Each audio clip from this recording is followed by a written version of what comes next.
Speakers, ladies and gentlemen, I would like to open the second day of this conference with a session on Towards a True European Common Migration and Asylum Policy, which will be introduced by Luigi Manconi, Chairman of the Senate Special Committee on the Protection and Promotion of Human Rights.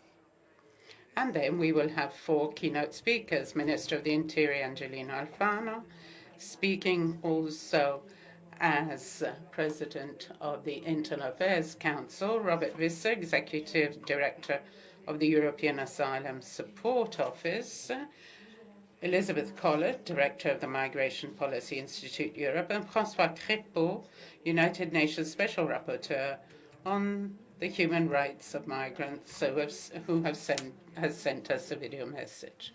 And then we'll open the debate.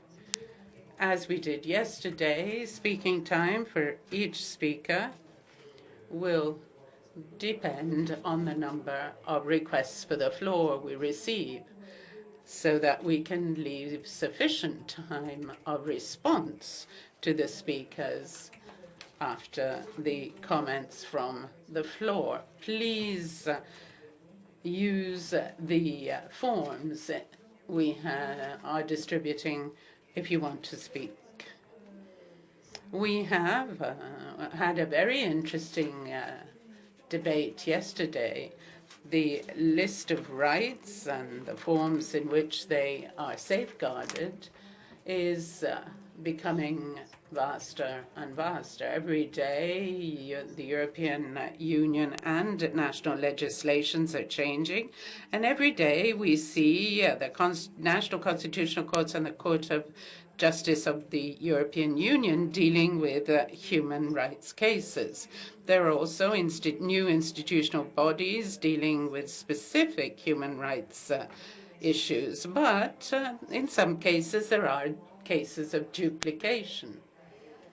And I think that in our reflection, we are still missing an ability to think freely about the institutional system of rights safeguard as complex as the one we have, with specific definitions of powers and duties and rights of each of these bodies. I'm not talking only about the Union itself and the member states themselves, but also about the very many bodies that have specific competencies in this field. I think I can also say, and it should be one of the points to be freely reflected upon, I think what's missing also is an element of full transparency and recognition on the part of the citizens of the action taken by individual actors. I think the main point of complementarity should be analyzed from the point of view of rationalizing competencies and powers, and therefore responsibilities of each of these, which would mean better use of resources, an overall monitoring system to monitor the results and the effectiveness of policies that are undertaken and implemented. Of course, this is nothing new. But I think we should think of an objective figure we have, and that is that the results, our results in the field of safeguarding and protecting human rights, is well below our ambitions as Europeans. And sometimes, as in the case of migrants, they represent a true emergency. Madame Reichters yesterday told us that outside the rule of law, you don't have protection of fundamental rights. I would like to add to that, that without effective institutions in this field, in particular in this field. Those same institutions are doomed to decline. And we all know what a danger there is for Europe. And they are doomed, and also the rights we're supposed to protect and defend are doomed to decline. I also believe that our reflection these days should also ask a question. I'm talking about migration asylum here. I think we should have a more ambitious objective. Many colleagues yesterday stressed the fact that there is a need for greater effort to integrate the member states' policies. But my question is this: a common European foreign policy, would it make our policies in the field of migration and asylum stronger? And now I leave the floor to President Manconi, who will speak for 5 minutes, and then I will give the floor to the other speakers. I would like to remind you that we have a link up, so because of this, we may change the order of the speakers. President Manconi. Thank you, Madam Chair, and welcome to you all. This major question of human rights over the past decades has been deeply redefined. And this because of many factors, and I would like to stress 2 of these that have a direct link, very direct link, with the topic for this morning. I will do this as concisely as possible, and therefore I can't go into every detail. For the past 15 years now, the traditional distinction between economic migrants and asylum seekers has become more and more uncertain and difficult to define. At the moment, it is analytically impossible to define. In particular, if we look at the latest flows of migrants that have reached Europe and our country, that distinction really does appear very difficult to define. And another thing that is very closely linked with this issue of redefining this category of human rights is the fact that the movements or flows of individuals who leave areas of the world that are very varied and come to Europe lead to the heart of our democratic systems. And within these systems that are defined rules of law, they bring with them the question of the safeguard of human rights that becomes a very topical and local issue. This is important because I think economic migrants who seek asylum when they reach democratic Western countries are, or can be defined initially as, or from the point of view of an element of absence, and that is they do not have a citizenship system. They do not have the prerequisite, the conditions sine qua non, which, according to the traditional words of Hannah Arendt, say they do not have the right to rights. So within our democratic states, we recognize the need for protection of fundamental rights, and we recognize that this is absolutely essential for the dignity of persons and their right to life.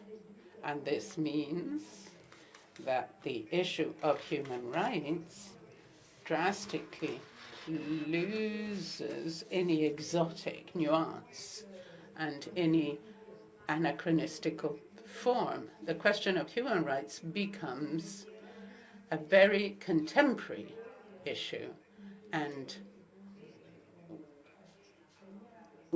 even more developed within our democratic states. So these are the elements that have redefined this issue in the last decades. If we use this first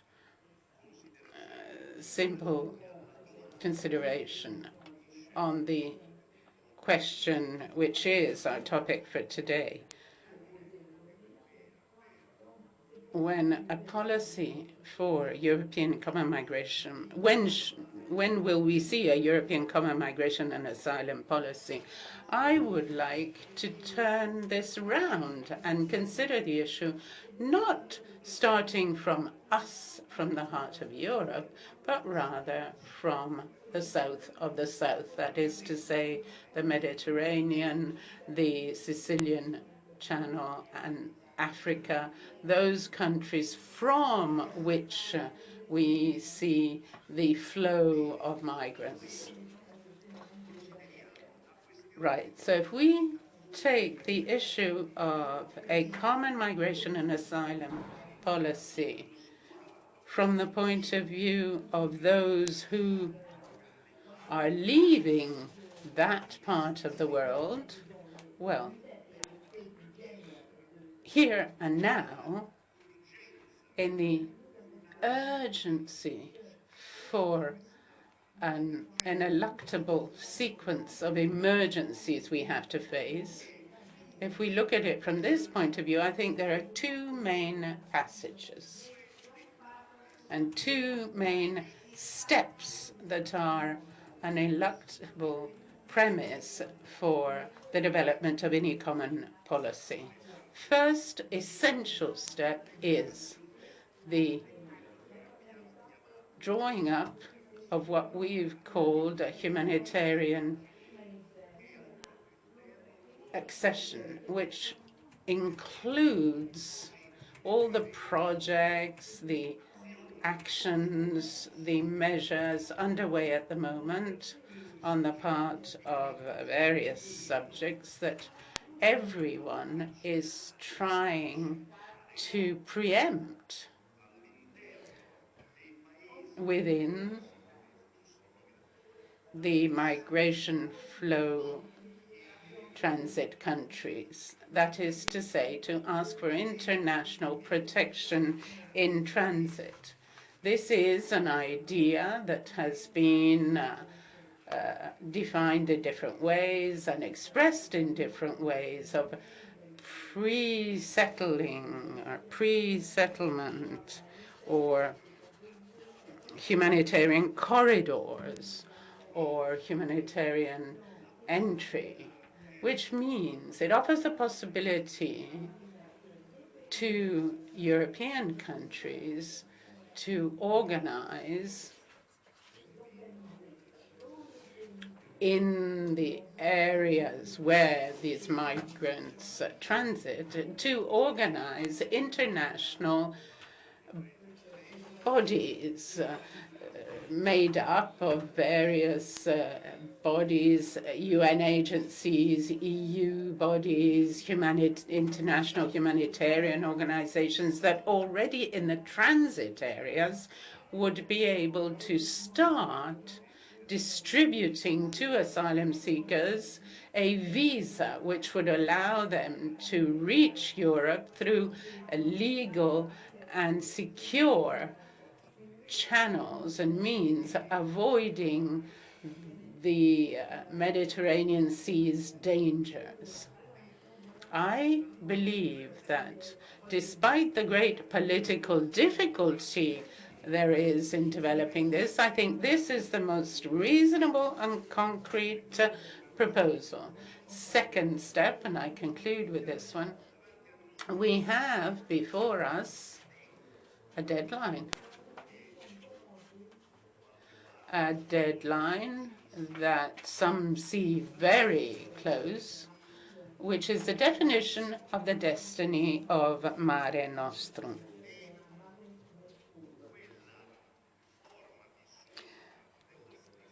And a form of replacement for it that should be Frontex Plus. Well, here I think there's a serious danger. The Frontex Plus project has a very limited objective and has a scope that is very limited, that would run the risk of leaving international waters uncovered. And this is the area where this operation has been most useful and effective recently.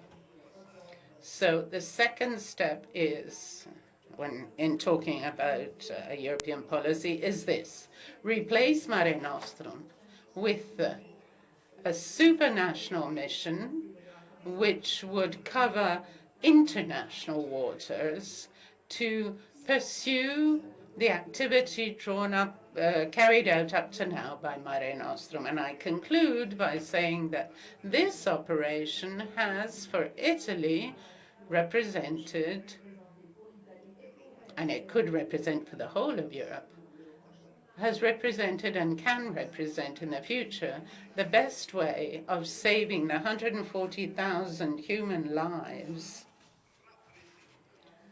And all this represented an extraordinary opportunity, proved by the reactions, the behavior, of our Navy, are the cosmopolitan and pro-European feeling that for once has shown fragments, traces of a possible European identity. This ghost that we all pursue, this European identity, not restricted to financial activities. Well, here we have a small manifestation of it within this operation and its results. And I think for the first time we have had before us the feeling of a sort of collective pride based not only on military action, but on the meaning itself of a supranational creation, which is centered upon human beings and human dignity. Thank you, Chair President Manconi, and now I give the floor to Minister Alfano. I would ask all the speakers, if possible, to speak 10 minutes each. Thank you very much, Madam Chair, and I will do my best to keep to the 10-minute time allotment, even though I have a lot to say. First of all, allow me to greet and welcome all of the representatives of the committee specialised in fundamental rights who are here in Rome.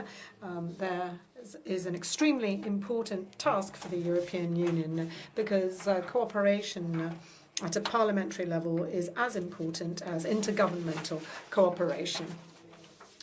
Mr. Manconi, who preceded me, used very clear words to describe the concept of the right to asylum. The title of this session is Towards a True European Common Migration and Asylum Policy. So, in order to avoid repeating concepts that he has already illustrated, I will focus specifically on the topic of migration. And it is a true privilege for me to have the opportunity to inform you about the outcome of the Justice and Home Affairs Council, which was held last week in Luxembourg. This was an extremely important council meeting. I chaired it, and the Italian presidency submitted on that occasion a document which was only approved a few days ago, and I assume that it is not as yet fully known to European parliaments. Only this morning I forwarded to the chairpersons of specialised committees in our parliament a copy of the document that we approved during that council meeting. In practice, in order to respond in a structural fashion to migration pressure, and in line with the Italian presidency's commitment, this document was submitted to the council meeting in Luxembourg, and it is entitled Actions Required for a Better Management of Migration Flows.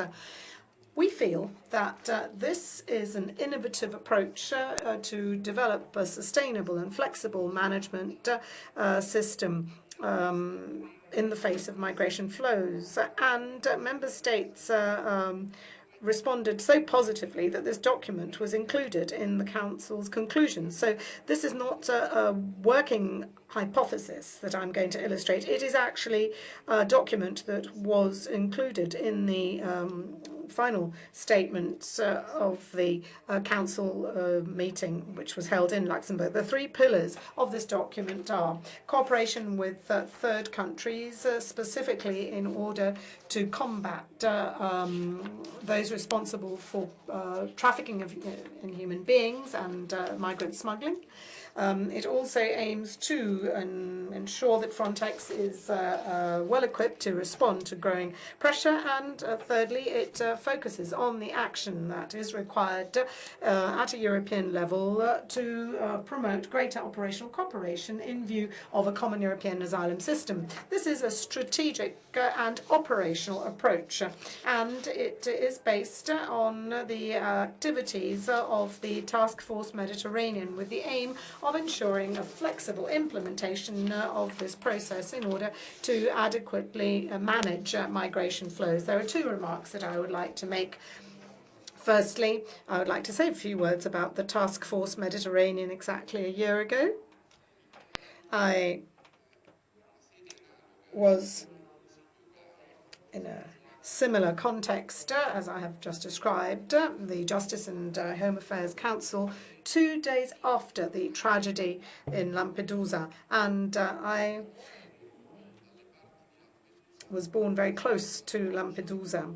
In other words, my province ends where international waters begin and where Europe ends. So on that occasion, I found myself forced to describe the tragedy that had occurred in Lampedusa, and I also reported that there was one particularly tragic death, that of a woman whose baby was still attached to her umbilical cord. And on that occasion, I proposed that a task force be established. And fortunately, thanks to the cooperation of many countries, this task force has delivered. And these results have been very concrete indeed. We have been able to achieve important results, and this is an example of how Europe was united and ready to act. Unfortunately, this happened in the aftermath of an emergency, whereas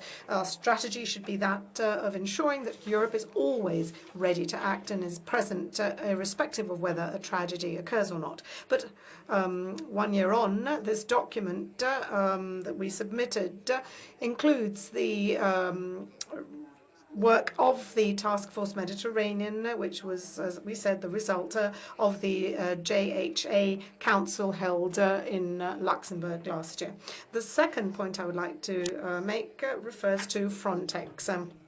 the pressure that has built up along the Bulgarian-Turkish, Greek-Turkish borders now moved to the Mediterranean, and at the same time instability along the eastern border, Ukraine, and the growing threats in Iraq and in the Silk Road, and the flows in the Balkans, in the Western Balkans, are all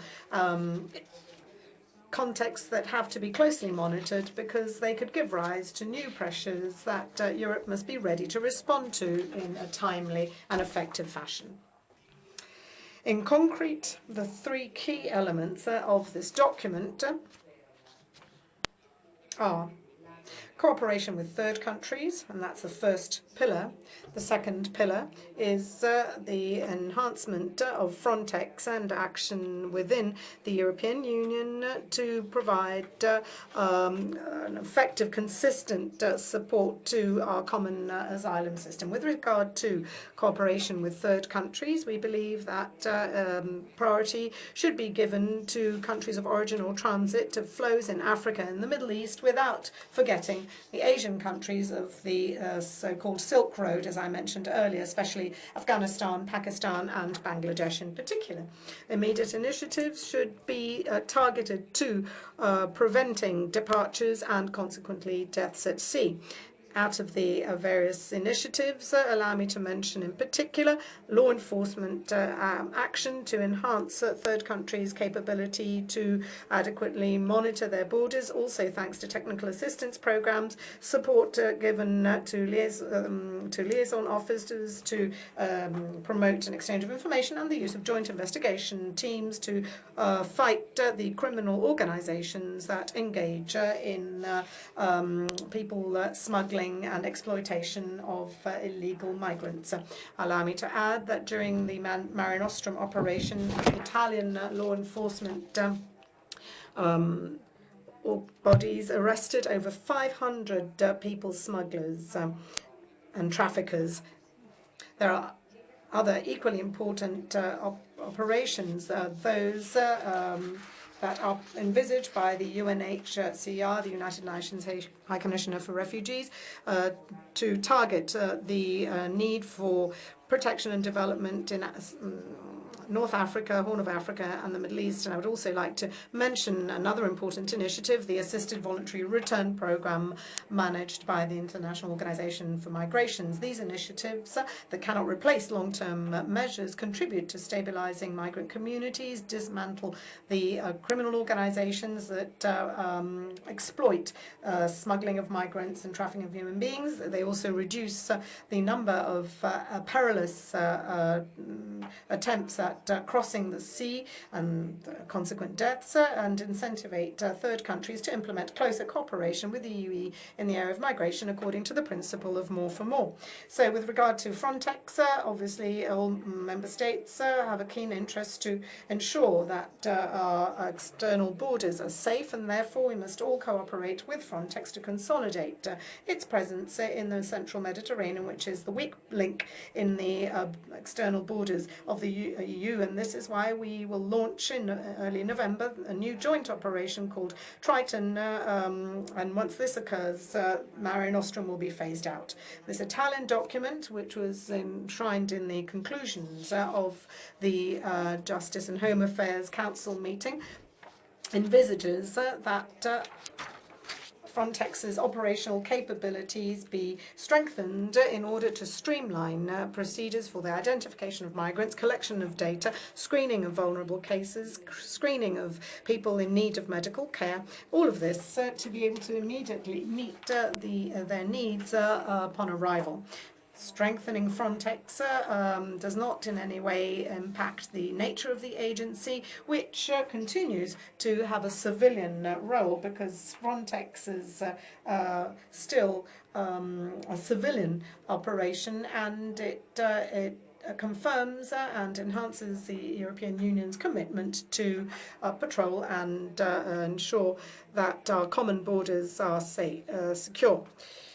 I would like to make a final point in conclusion. The topic of strengthening Frontex along our borders seems to be considered as identical to operations in the Mediterranean Sea. But if we look at what happens along our eastern borders, what is happening in the Balkans, we know that an operation in the central Mediterranean in a situation of emergency is a precedent for the possibility for Frontex to act along all of the other borders. Hopefully this will not be necessary, but we should not overlook the eastern border, which could be faced with growing pressure. So strengthening a common border, enhancing the capabilities of Frontex, which is the agency that has been established to this end, means that a political continent that has decided to remove all its internal borders that were the result of the last World War, that were removed thanks to Schengen, is a mechanism that can enable us to ensure that our external borders are secure. There is no confederation of states in the world that, when it becomes a union or federation of states, has chosen to eliminate external or eliminate internal borders and not make sure that its external borders are adequately protected and safeguarded. So I think this is an aspect that our citizens are requiring us to guarantee.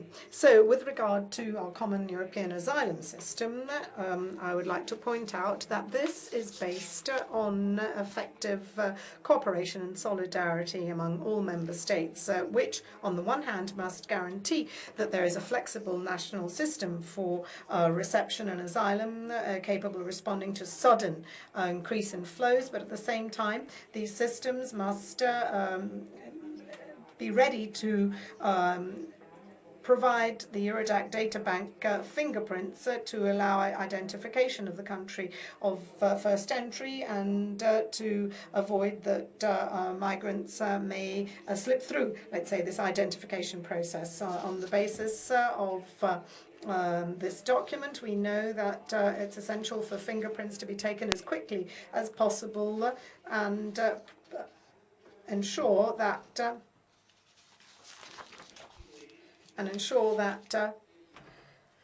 those who refuse to give their fingerprints can then flee. The important point is that we have to do this while respecting fundamental rights, even when it comes to taking fingerprints. Another point is that migrants upon arrival must be immediately informed of their rights and duties and the consequences that are linked to a refusal to be identified. The importance of the document that has just been adopted is also seen by the integration of all the European structures involved in its implementation, and this can trigger virtuous circles promoting mutual trust and enhancing the level of cooperation. We believe that it is only with a truly common and European approach based on solidarity that it'll be possible for us to identify a credible, sustainable and effective European common asylum and migration policy. And this is only possible provided that we engage in a virtuous common approach based on the two basic principles underlying the Union: solidarity and responsibility. Solidarity and responsibility are particularly significant in the area of migration. So solidarity and responsibility must be intertwined. These are the two basic pillars, solidarity and responsibility, because we all know that this is not just about an emergency situation. What we're seeing is structural to our time and age, and therefore governments and parliaments must be up to this challenge. A huge challenge. And within this challenge, a fundamental role is played by the European Union. The European Union must be capable of managing this huge challenge wisely. We hope that the Italian presidency has given a significant contribution, and we very much hope that once the various points envisaged in this document are implemented, the European Union will become stronger thanks to the fact that it will have successfully managed one of the most difficult challenges of our times. Thank you very much. Thank you, Minister. We have video link now with François Crépeau. So we would like to invite him to make his presentation now, to deliver his presentation now. Welcome. Prego. Thank you very much. I'm very grateful for this invitation to address your August Assembly as you're deliberating on a very important topic. I'm sorry not to be able to be with you in person, and thank you for organizing this video link. I hope that my presentation can contribute to shaping the important decisions that you have to take. My central point is that if Europe is to witness a significant reduction of human suffering at its borders, it must bank not on strict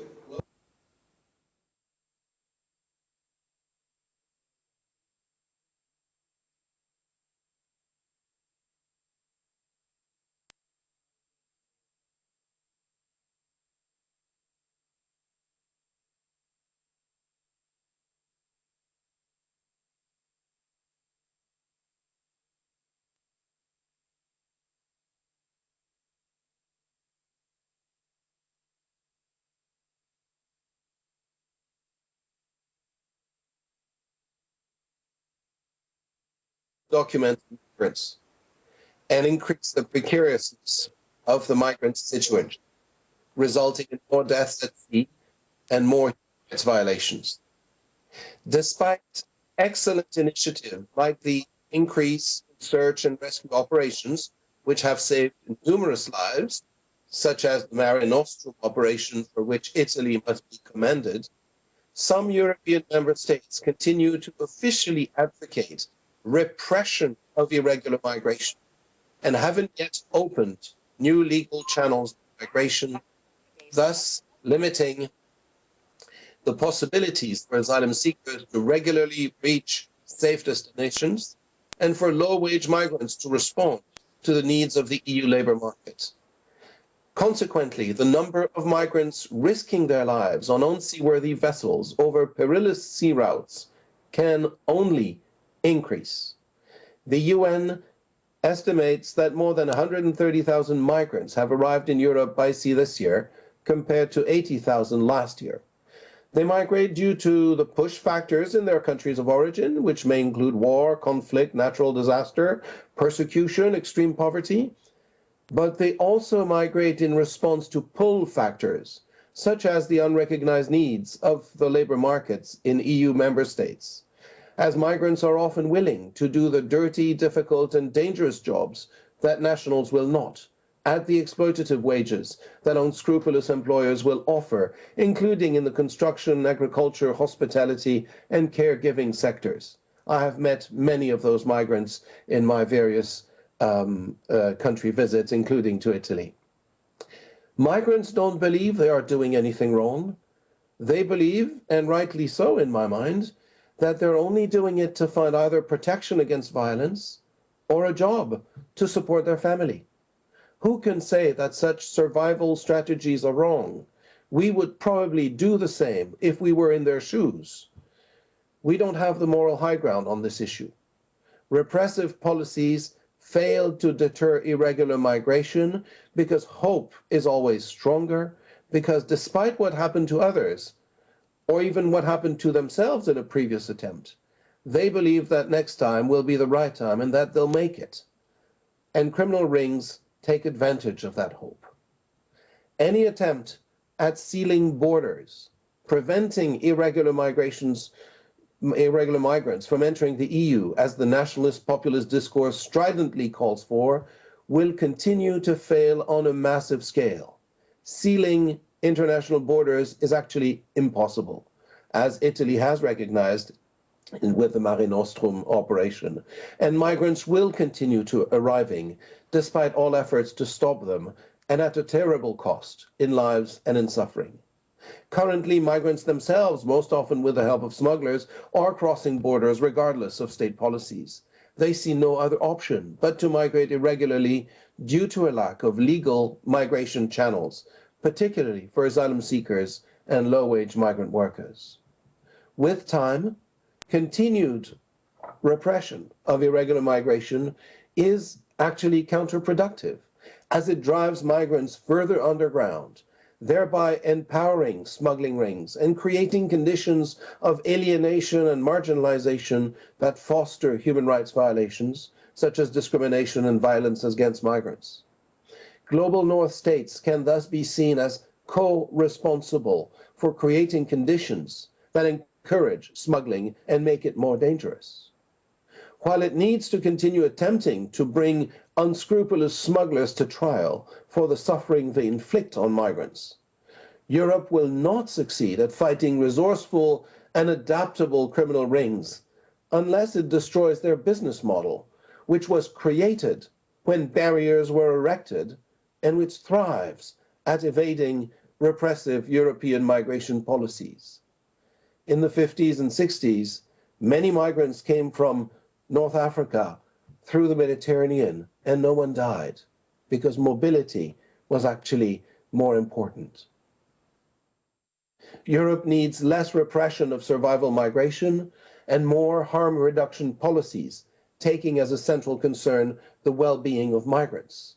Europe must bank on mobility across the Mediterranean in both directions as a dynamic factor of economic and social development, opening, over a period of time, safe legal channels for migration and mobility on a much bigger scale would allow for, inter alia, the registration of all migrants, which the minister called for just in the previous presentation, for identifying protection needs, for providing information on labor markets and the risks of irregular migration.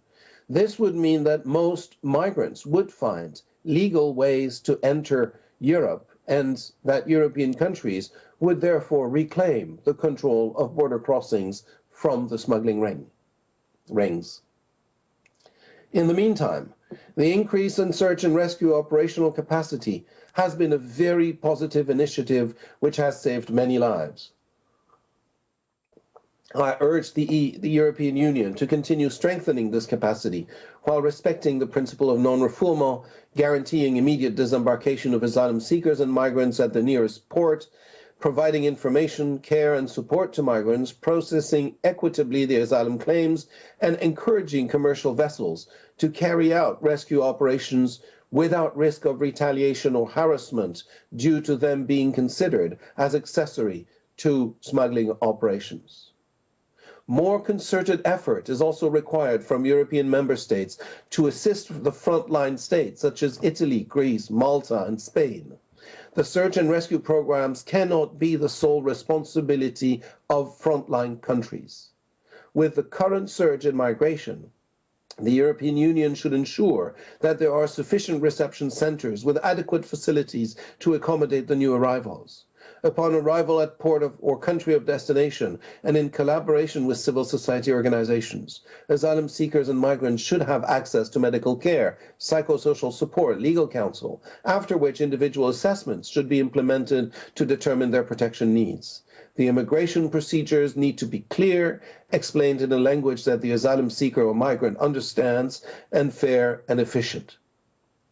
Although European law under the Return Directive provides that detention for the purpose of preparing deportation proceedings should be a measure of last resort, I have observed in my country visits that within the discourse of securitization of migration and border control, the systematic detention of irregular migrants, often for very long periods of time, has come to be viewed by many European member states as a legitimate tool of migration management, despite the lack of any evidence that detention serves as a deterrent.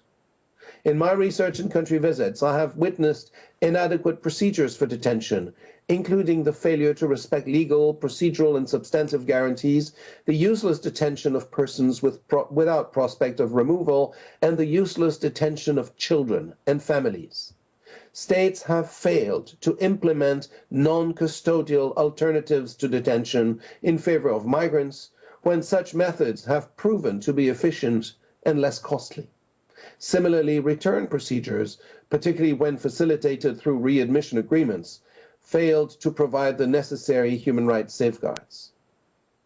There is also an urgent need to allow migrants to circulate within the EU to where they can be reunited with their families or find a job and start contributing to their new communities.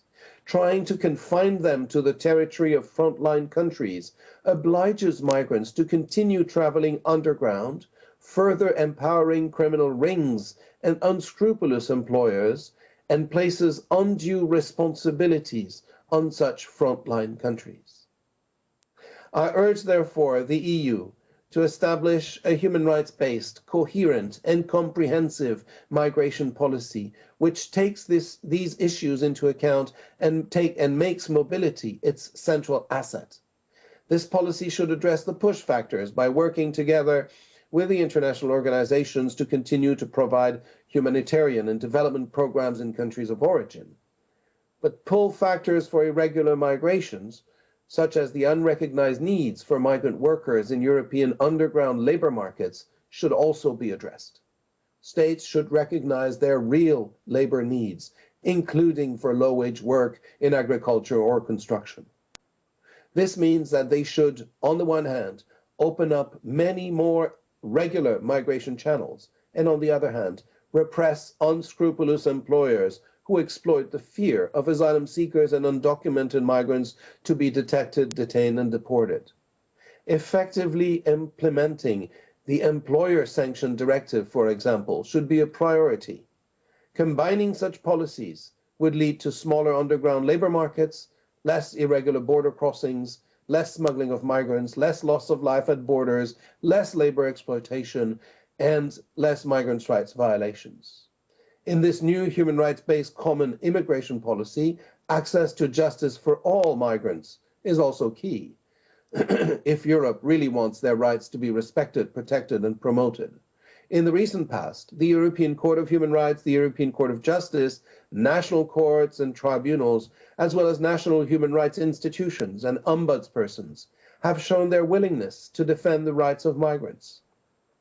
Facilitating access to justice by migrants without fear of detention, deportation, in order to help them fight for their rights, would go a long way towards, on the one hand, legitimizing such migration policies through showing that territorial sovereignty and human rights are not incompatible or a zero-sum game.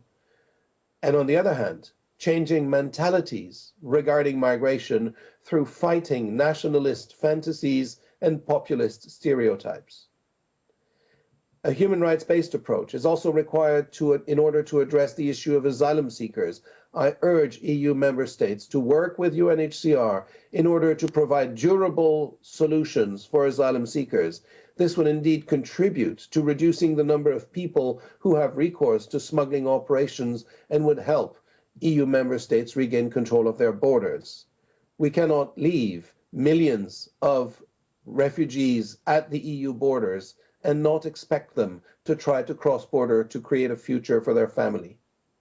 Of course, states have the power to admit, deny entry, or to return migrants, but they equally have an obligation to respect the human rights of all migrants in the process. While it may constitute an administrative offense, irregular migration is not a crime, neither against persons, nor against property, nor against state security, as in their vast majority, migrants are harmless and hardworking. Although they may have violated an administrative requirement, irregular migrants are not criminals per se and should not be treated as such. And that is a very important point. Terminology is important in this respect. Migrants may be irregular or in an irregular situation, but they're not illegal. And all European institutions must stop using this terminology. Incorrect terminology contributes to negative discourses on migration, reinforces negative stereotypes against migrants, legitimates a nationalist populist discourse of fantasized threats and risks, which in turn contributes to further alienation, marginalization, discrimination, and violence against migrants.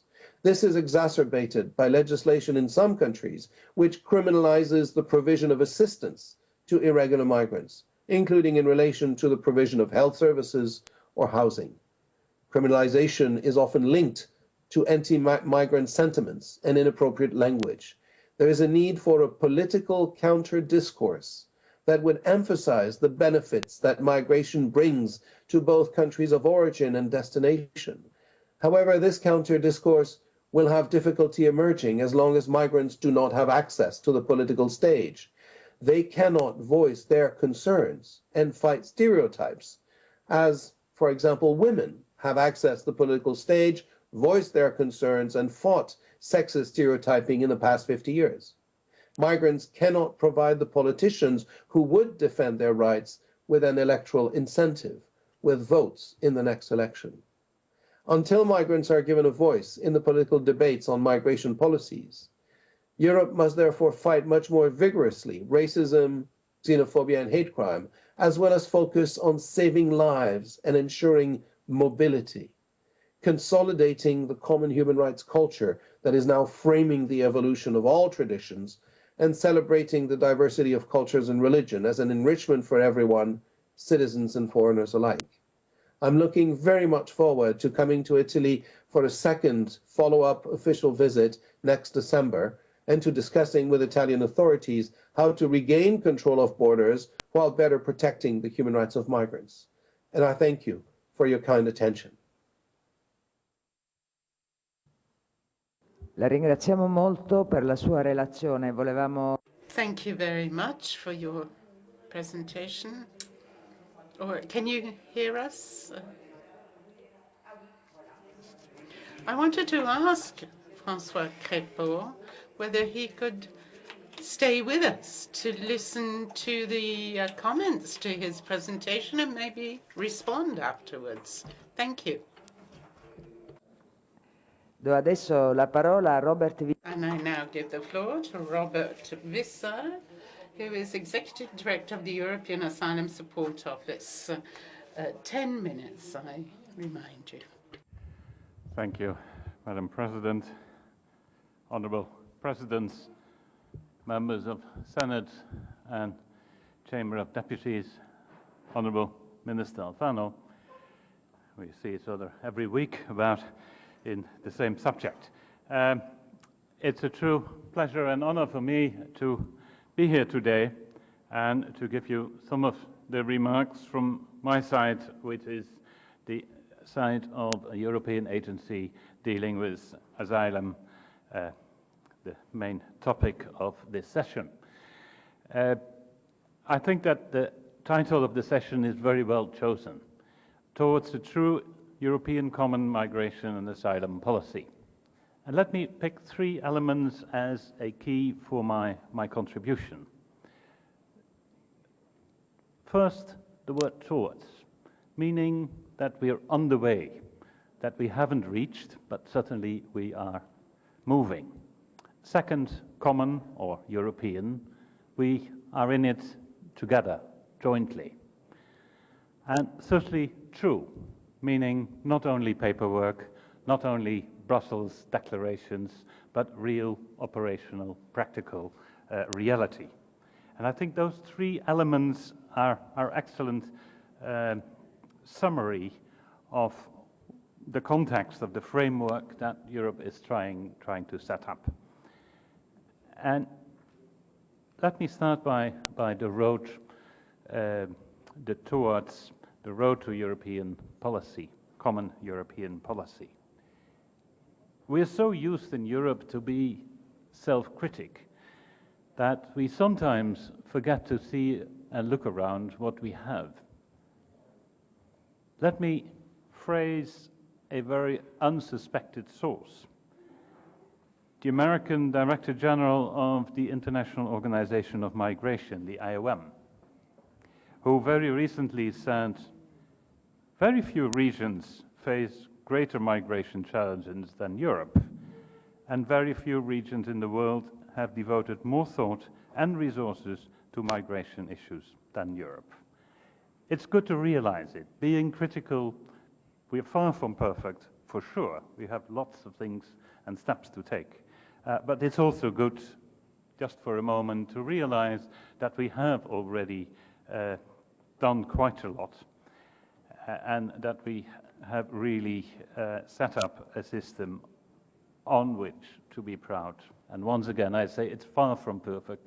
It's only phase 2 of the asylum system.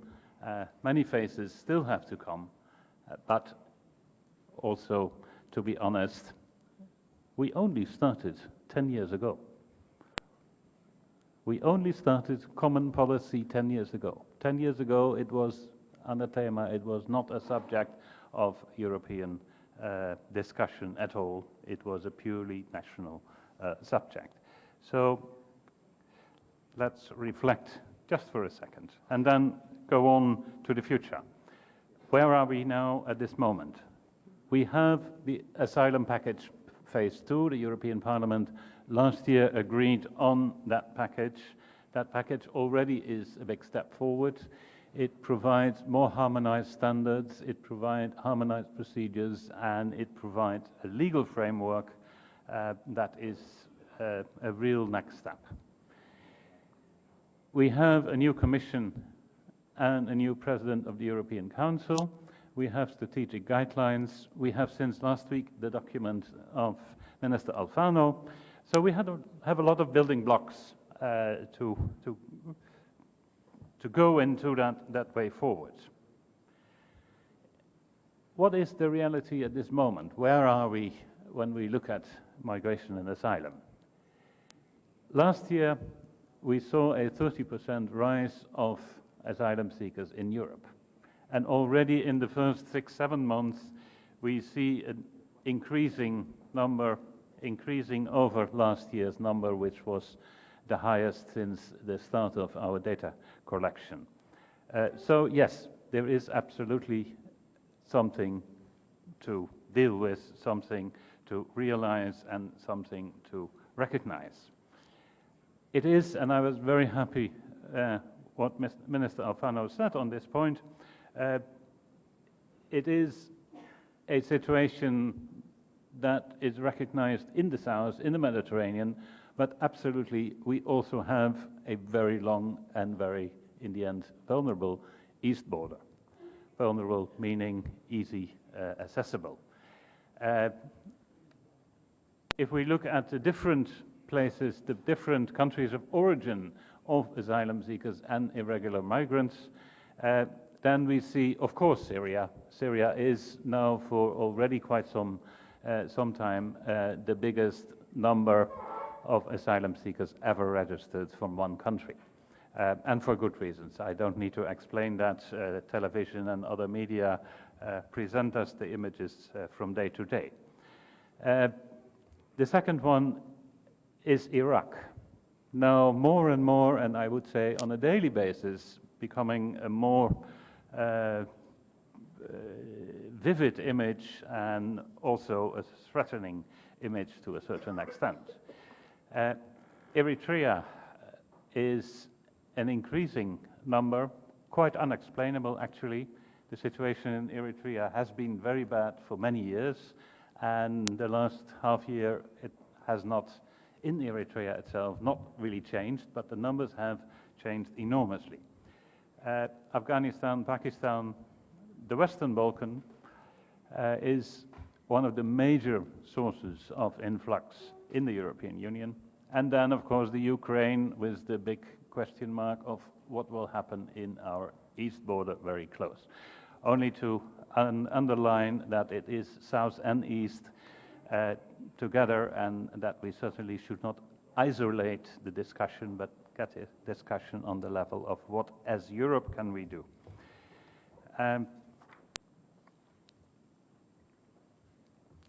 Let's look a second to the word common and European. The common European asylum system is a framework of rules and rights and procedures.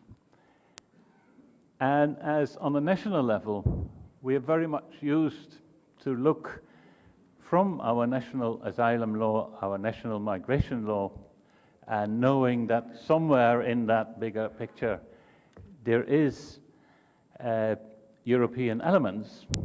The reality is actually by now in the phase 2 the other way around. We have created a European legal framework, and the member states have to stay within that framework.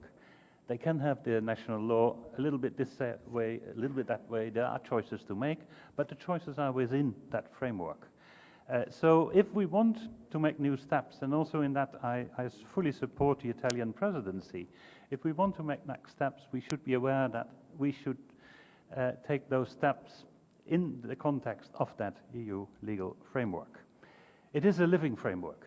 It is not a statical international treaty like we have in other areas. Europe is a legal and living animal, I would say, and it is changeable. We have good institutions, we have Commission, Council, Parliament who constantly adapt and update the system. So it is possible. It is very well possible, and the lively debate last week in Luxembourg during lunch only underlines this. I will, with a look on the clock, be very short about the most important thing. What are we actually doing on the ground? EASO is an agency established to provide operational and practical support for member states, Commission, Parliament, etc. To build a European culture, because what we really want with those legal frameworks is to have similar situations treated with a similar procedure and with a similar outcome, being it in Italy, in Spain, in Finland, in Austria, or you name it. That is the reason why we have a law, that the law is applied in the same way at all places. For that reason, we provide common training, common information of countries of origin. We have set up an early warning system, and we provide very practical operational support to a number of member states that ask that and have specific needs. We're active on the ground in Greece, in Bulgaria, where we see the problem of the east border, in Cyprus, and very much in Italy itself. And in that case, speaking about the day-to-day subject of the Mediterranean, I'm actually in full discussion with the Italian authorities on a project on setting up a large-scale project in Sicily, and I hope that Minister Alfano and I very soon will be able to sign it. I think it's a very balanced package between the Mediterranean needs, rightly so, they are in a very special situation, and needs from other member states of the European Union using the Dublin system, using family unification, accelerated procedures, a number of practical approaches for the very imminent discussion.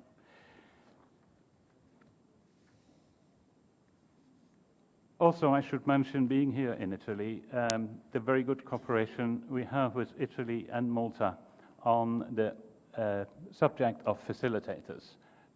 We know that certainly in the Mediterranean, 99, maybe even 100% of all those coming by little or bigger boats are organized by networks, probably criminal networks.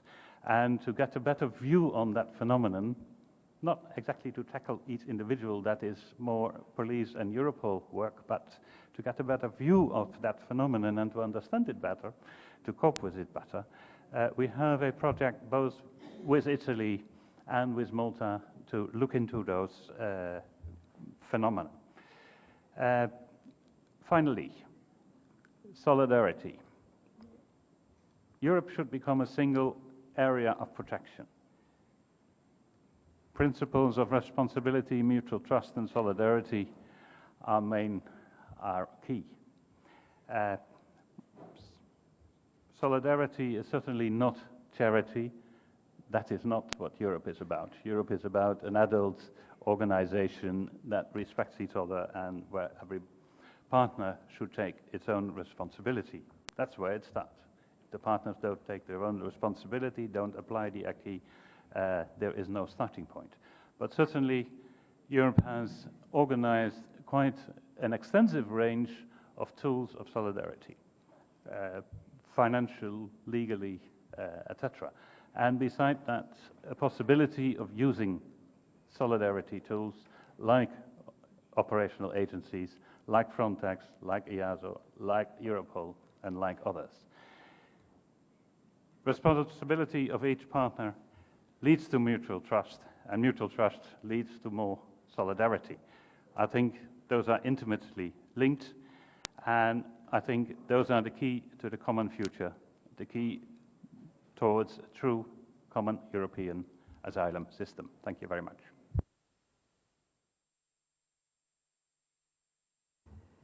Molte grazie. Thank you very much. And now over to Elizabeth Collett, Director of the Migration Policy Institute Europe.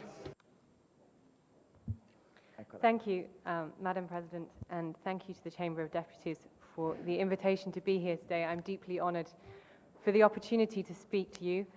I have the broad remit of speaking about how the EU can manage third country national migration to the EU, which is a topic I can speak 10 hours about, not 10 minutes, but I will try to be restrained, and I'm sure you'll be relieved not to be here till this evening. I want to focus on the management of mixed flows to the European Union, and particularly the external dimension, which I think has been the focus of much of our discussion. And I think the question that was asked in the opening remarks, can a more coherent foreign policy for the European Union support or hinder a coherent migration policy for the European Union, really speaks to the overarching challenge the EU will have to face in the next years. The management of mixed flows is the greatest challenge the EU will face, but it's also the area of greatest uncertainty about how far the EU can respond. There's been much discussion in recent months about the future of the European Union's policy in this area, culminating in the strategic guidelines which were produced in the June Council of the European Union. But this conversation takes place in a broader context of skepticism, both about the European Union project itself and immigration to the EU, uncertainty about the EU's own economic and social future, and multiple and proliferating humanitarian crises in the neighbourhood of Europe. And in this context, the EU plays a difficult role as being seen as the sole saviour and answer to all these problems, and also the root cause of many of them. It is in some ways seen as both, sometimes by different actors, sometimes the same actors. And these perceptions and these political challenges obscure a core question. What should the EU be doing to manage the flows of third country nationals to Europe? And how far can the EU realistically extend its responsibility to protect those undertaking the dangerous journey to Europe's borders? For those resident in the EU already, the mandate, I think, is clear and has been set out by Robert Visser. The EU has set standards for member states, both within the context of the common European asylum system, but also rules for legal migration to the European Union and the treatment and processes for those who have lost their right to remain within the European Union. The EU has started to put in place mechanisms to monitor the compliance of member states, sometimes driven by a realization that some member states have been failing in their obligations, and the European Asylum Support Office plays a key role in this and will do in the future. And individual rights of migrants can be adjudicated through national courts, the European Court of Justice and the European Court of Human Rights. This is cumbersome machinery and there is often uneven access, but the framework for that adjudication exists. Additional efforts here are definitely needed, particularly with respect to implementation and improving access to the broader range of rights that migrants should be allowed, which include labour and social rights, and for those that the member states give legal residence to. But for those seeking to come to the European Union, the mandate for the European Union is far less clear. Whether beginning a journey from across the globe, starting in a refugee camp or in a country of origin, or getting on a boat on the Libyan coast, the EU responsibility and desire to act has been both become uncertain and deeply contested. One thing is clear. Once on a boat, the EU's imperative to act is without doubt certain. There has been much discussion in recent months about whether the Italian initiative, which should be praised deeply, to search and rescue in the Mediterranean, the Mare Nostrum operation, has turned out to be a pull factor for many of those travelling across the Mediterranean. It may be so, it may not be so, and that is a contested fact, but it is also an irrelevant fact.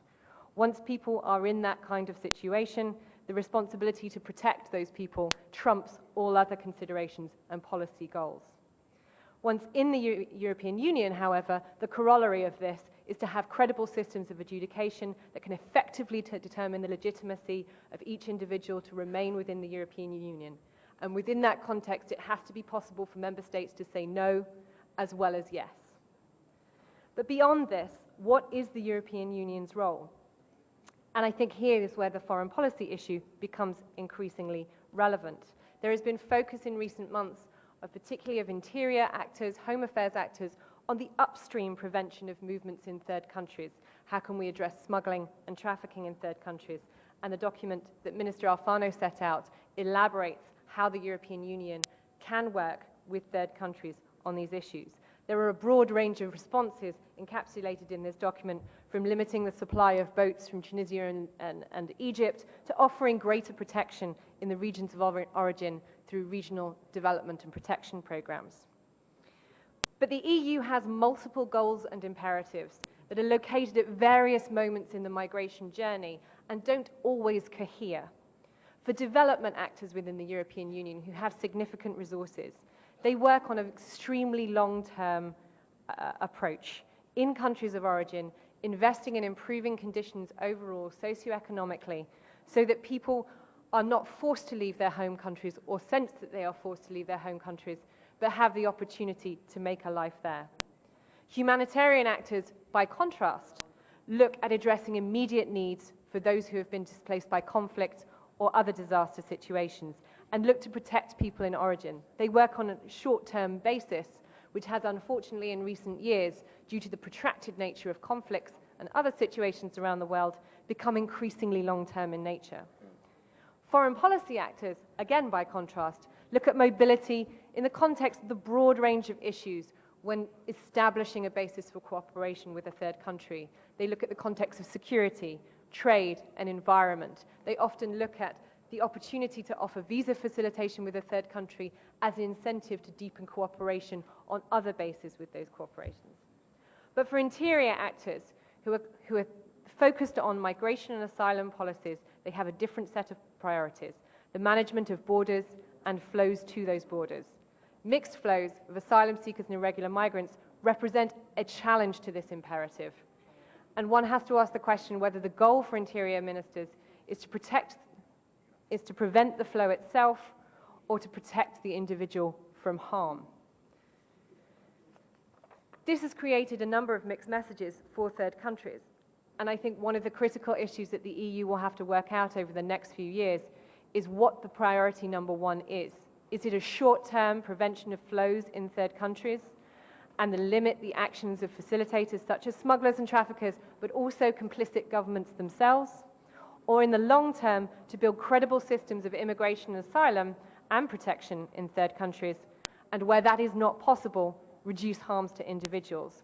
Which of these take priority, and are these two priorities both capable of being implemented simultaneously? I should note that it also takes, when we have these discussions, we talk about government actions. We rarely consider the individuals involved in these journeys. And one thing that is underestimated, I think, by most European Union actors are the extraordinary risks that migrants are willing to take to reach Europe.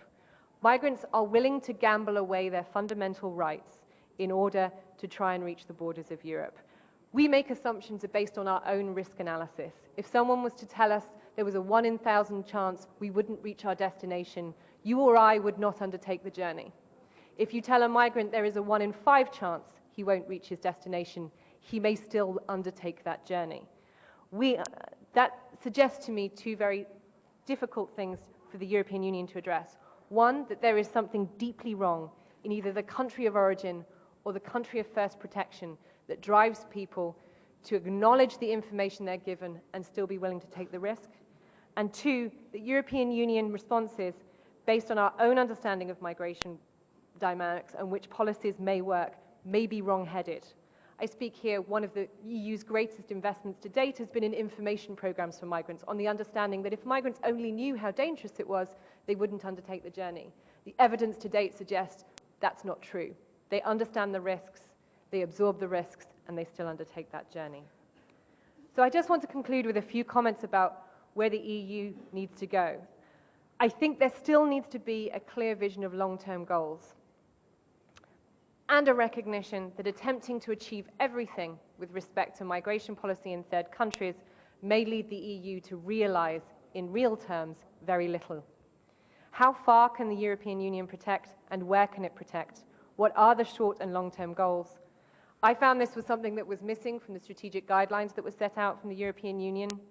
I respect deeply phrases like solidarity and burden sharing, but they have begun to become problematic when member states can't even agree on the basic definitions and substance of those terms. There are an enormous range of activities, what we would call in the UK a kitchen sink approach to actions in third countries, a range of activities in member states which don't always look like cooperation with third countries, but interventions with third countries. And we have to look at very much more clearly at what is desirable and what is possible. Are we talking about lowering the numbers arriving in the European Union or protecting migrant groups as a whole? And are indeed both possible? And secondly, possibly more importantly, what level of resources is the European Union willing to invest in these goals? Are the resources to be directed towards long-term development programs, shorter-term humanitarian support, or perhaps even shorter-term interventions to reduce the flows towards Europe? This comes hand in hand with an issue of leadership. There is a dearth of leadership in many countries across the European Union and at European Union level. External diplomacy on migration issues must reach the highest level, the head of state level. The EU has to extend beyond the instruments it has created, such as mobility partnerships and readmission agreements, and discuss the global responsibilities within Europe, but also within third countries, and within a broader foreign policy debate. And to come back to the question that was asked by the chair at the beginning of this session about a coherent foreign policy, I think there is certainly a role for migration to be more strongly integrated within the external relations activities of the European Union as a whole, and specifically a strong role for the new High Representative. She should speak on this issue at the highest level, but there should also be a very pragmatic understanding that while migration issues are the highest priority for many interior officials, for foreign policy actors, they are juggling a range of priorities, and migration may not always be the number one issue on the agenda. So we must reconcile our rhetoric about what is desirable to achieve within the European Union on external action on migration and what we can pragmatically achieve on the ground. Thank you. La ringrazio molto e ringrazio tutti I relatori. I would like to thank you and all of the other speakers for their very interesting remarks. We have 10 people who have requested to speak. Each colleague will have 3 minutes, which will make it possible for others to be added to the list if necessary, and then we'll have time for the answers. Alev Korun, Austria, is the first. Thank you very much, Madam Chair. È una signora. Thank you very much, Madam Chair. Talking about the topic, we have to remember, I think, that since the summit of Tampere, since 1999, we have been speaking in the EU about the common migration and asylum policy. And although we all know that there are already a number of directives at the moment which have been worked on since 1999, we are far away from a common and sustainable migration and asylum policy. This is also the truth which we have to deal with. I think one of the biggest problems reaching a common migration and asylum policy is the illusion in which many European countries and also the EU itself still lives in, that a migration system could work when you more or less close the borders, try to control the borders.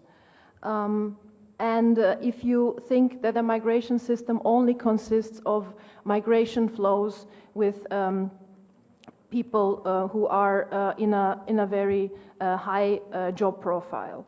And here I want to support the things Mr. Crépeau was talking about, that we, for a functioning common migration system, we need more realistic and also open channels of migration. It is a fact that Europe also needs workers from third countries, and we actually are all profiters of the common migration system, because if we buy our fruits and vegetables every day in our supermarkets in the EU, in different European countries, we all are profiting from the fact that these fruits and vegetables can be that cheap because of the exploitation of migrant workers. And we are all aware of the fact that so-called undocumented migrants have been working in Italy, in Spain, in Greece, and picking up our fruits and vegetables. So for a sustainable and common migration system, we need realistic channels. We have to deal with the facts of migration today and not still live in the illusion that such a migration system which we have now could work. And concerning asylum, we are all pitying the fact that thousands of refugees drowned in the Mediterranean in the last years.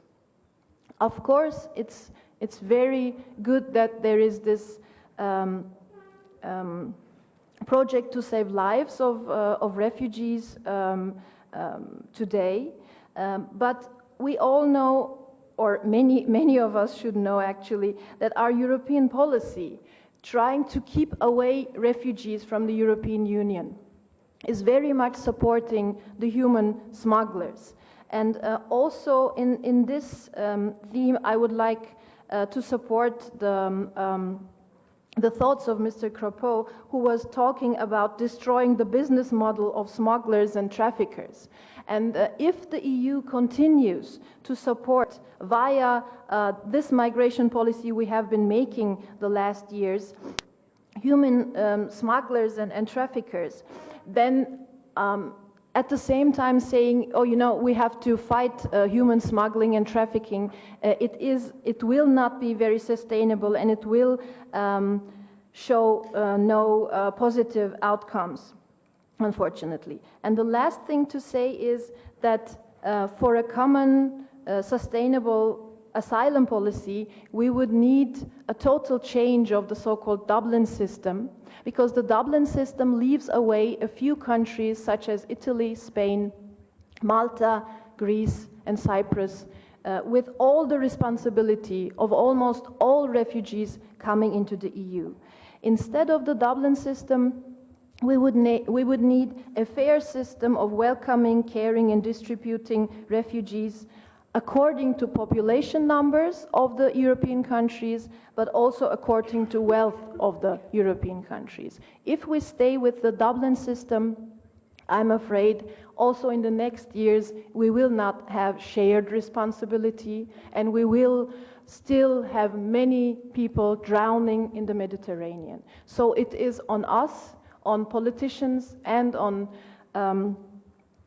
and the people politically in charge to change this migration and asylum system to have a realistic and really sustainable and common asylum and migration policy. Thank you very much for your attention.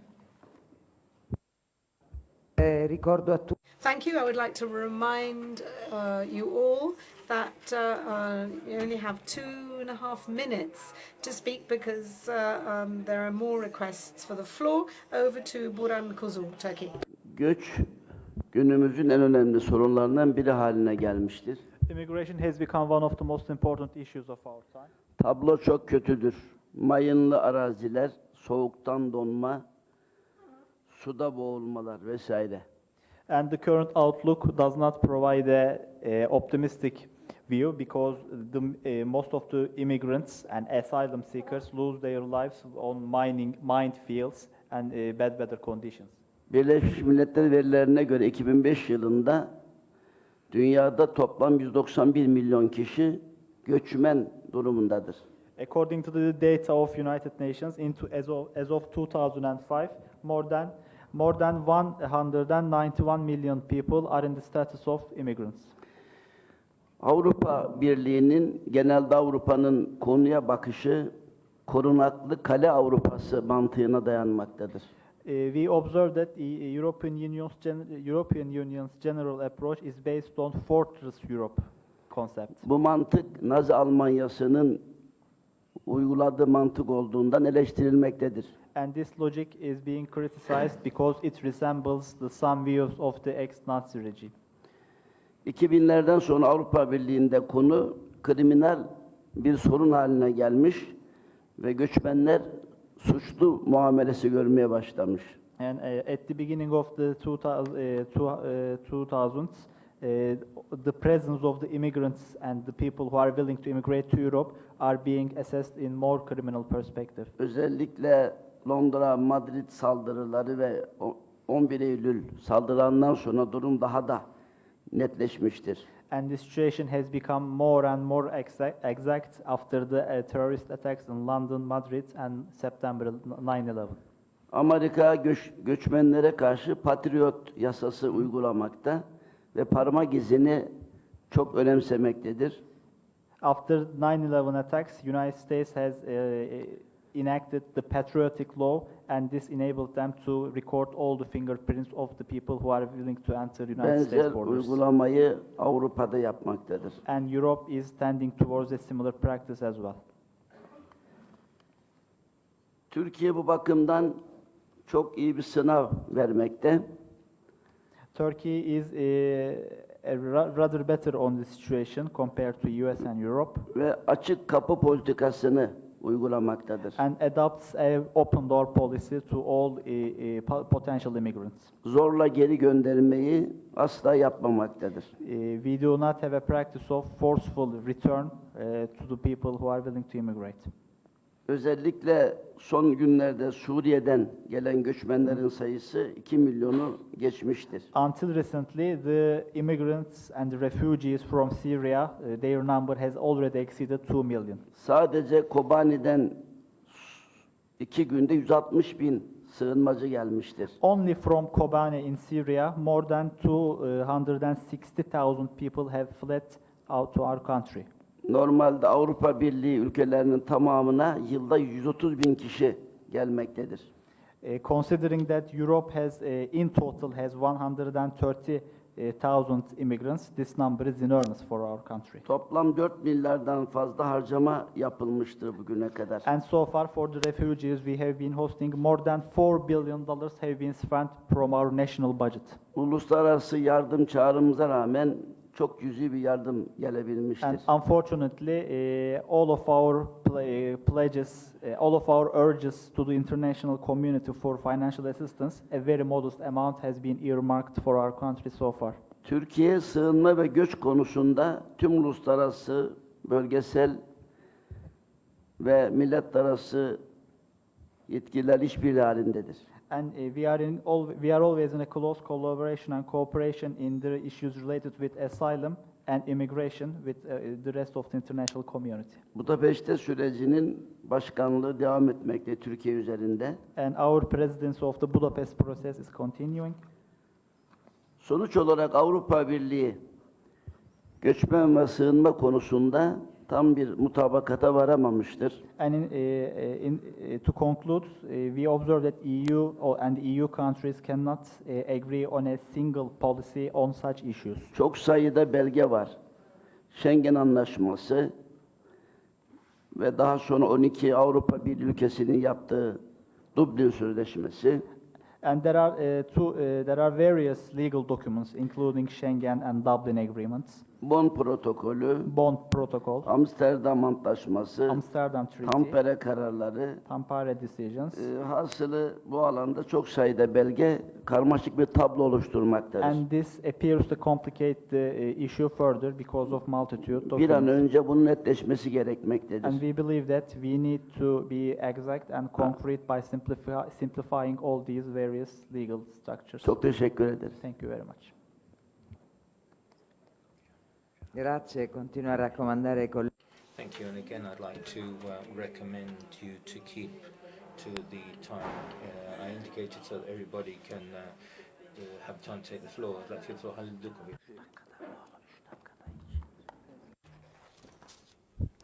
Thank you, ladies and gentlemen, distinguished chair.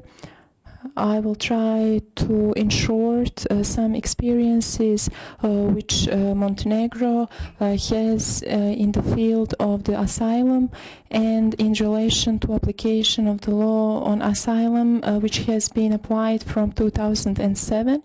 And what I would like to say is that there are some data on persons in care. For example, since we started to apply the law from 2007 and until 2010, we performed care for 28 persons. In 2012, that number increased to 1,464 persons, and in 2013 we had a record when we took care of 3,472 persons. Of course, taking care is performed in Montenegro by Directorate for the Care of Refugees, a body which is a part of the Ministry of Labor.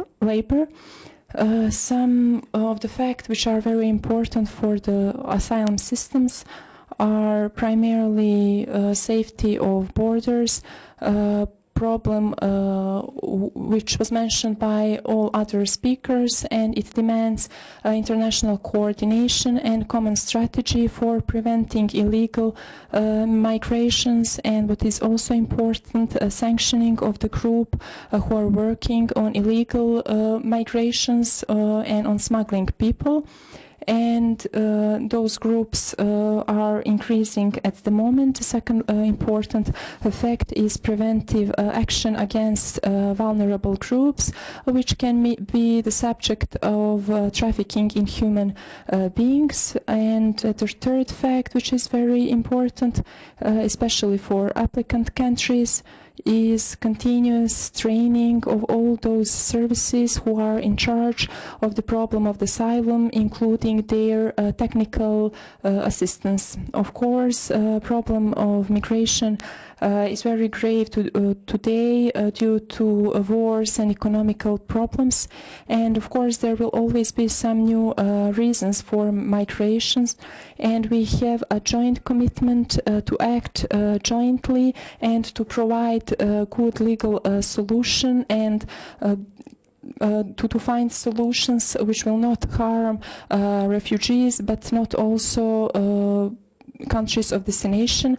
I tried to respect time, so thank you.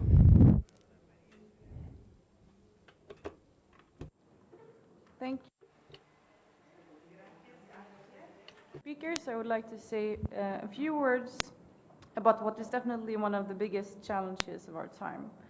Right now, the largest humanitarian catastrophe in modern time takes place close to Europe. So far, 200,000 people have lost their lives in the Syrian civil war. Over 10,000 children have died in the war.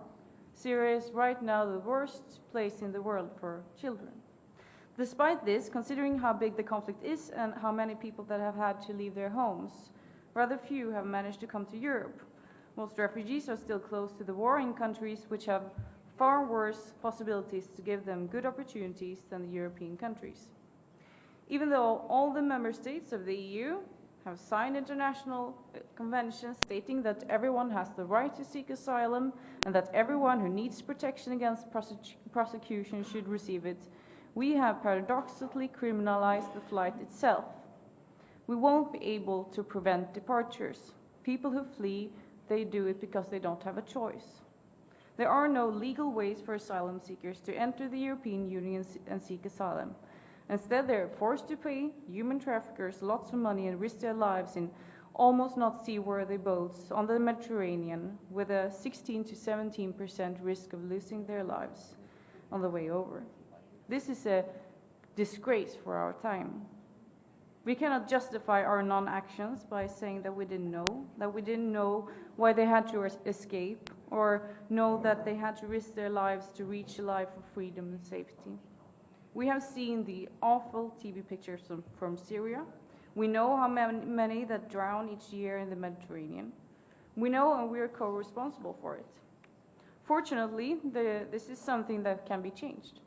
It's a situation created by policy that can be changed by policy. We can create legal and safe entry for asylum seekers to the European Union. Humanitarian visas could be issued. Asylum seekers could be granted visas so that they could come to Europe to seek asylum here. We should not open refugee camps where asylum applications are processed in third countries, though. To outsource the asylum-seeking process to a country far away can lead to terrible consequences. If asylum seekers aren't in our close surroundings, they are more easily reduced to figures and statistics.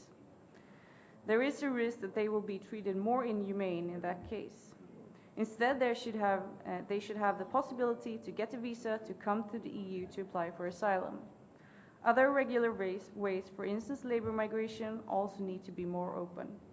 If we want to combat illegal migration and human traffickers or migrants, we need to open up for legal alternatives for those refugees who today do not have any other option.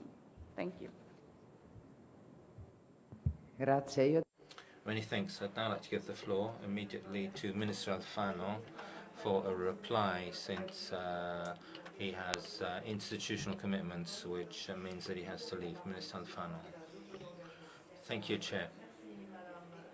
I listened with great interest to the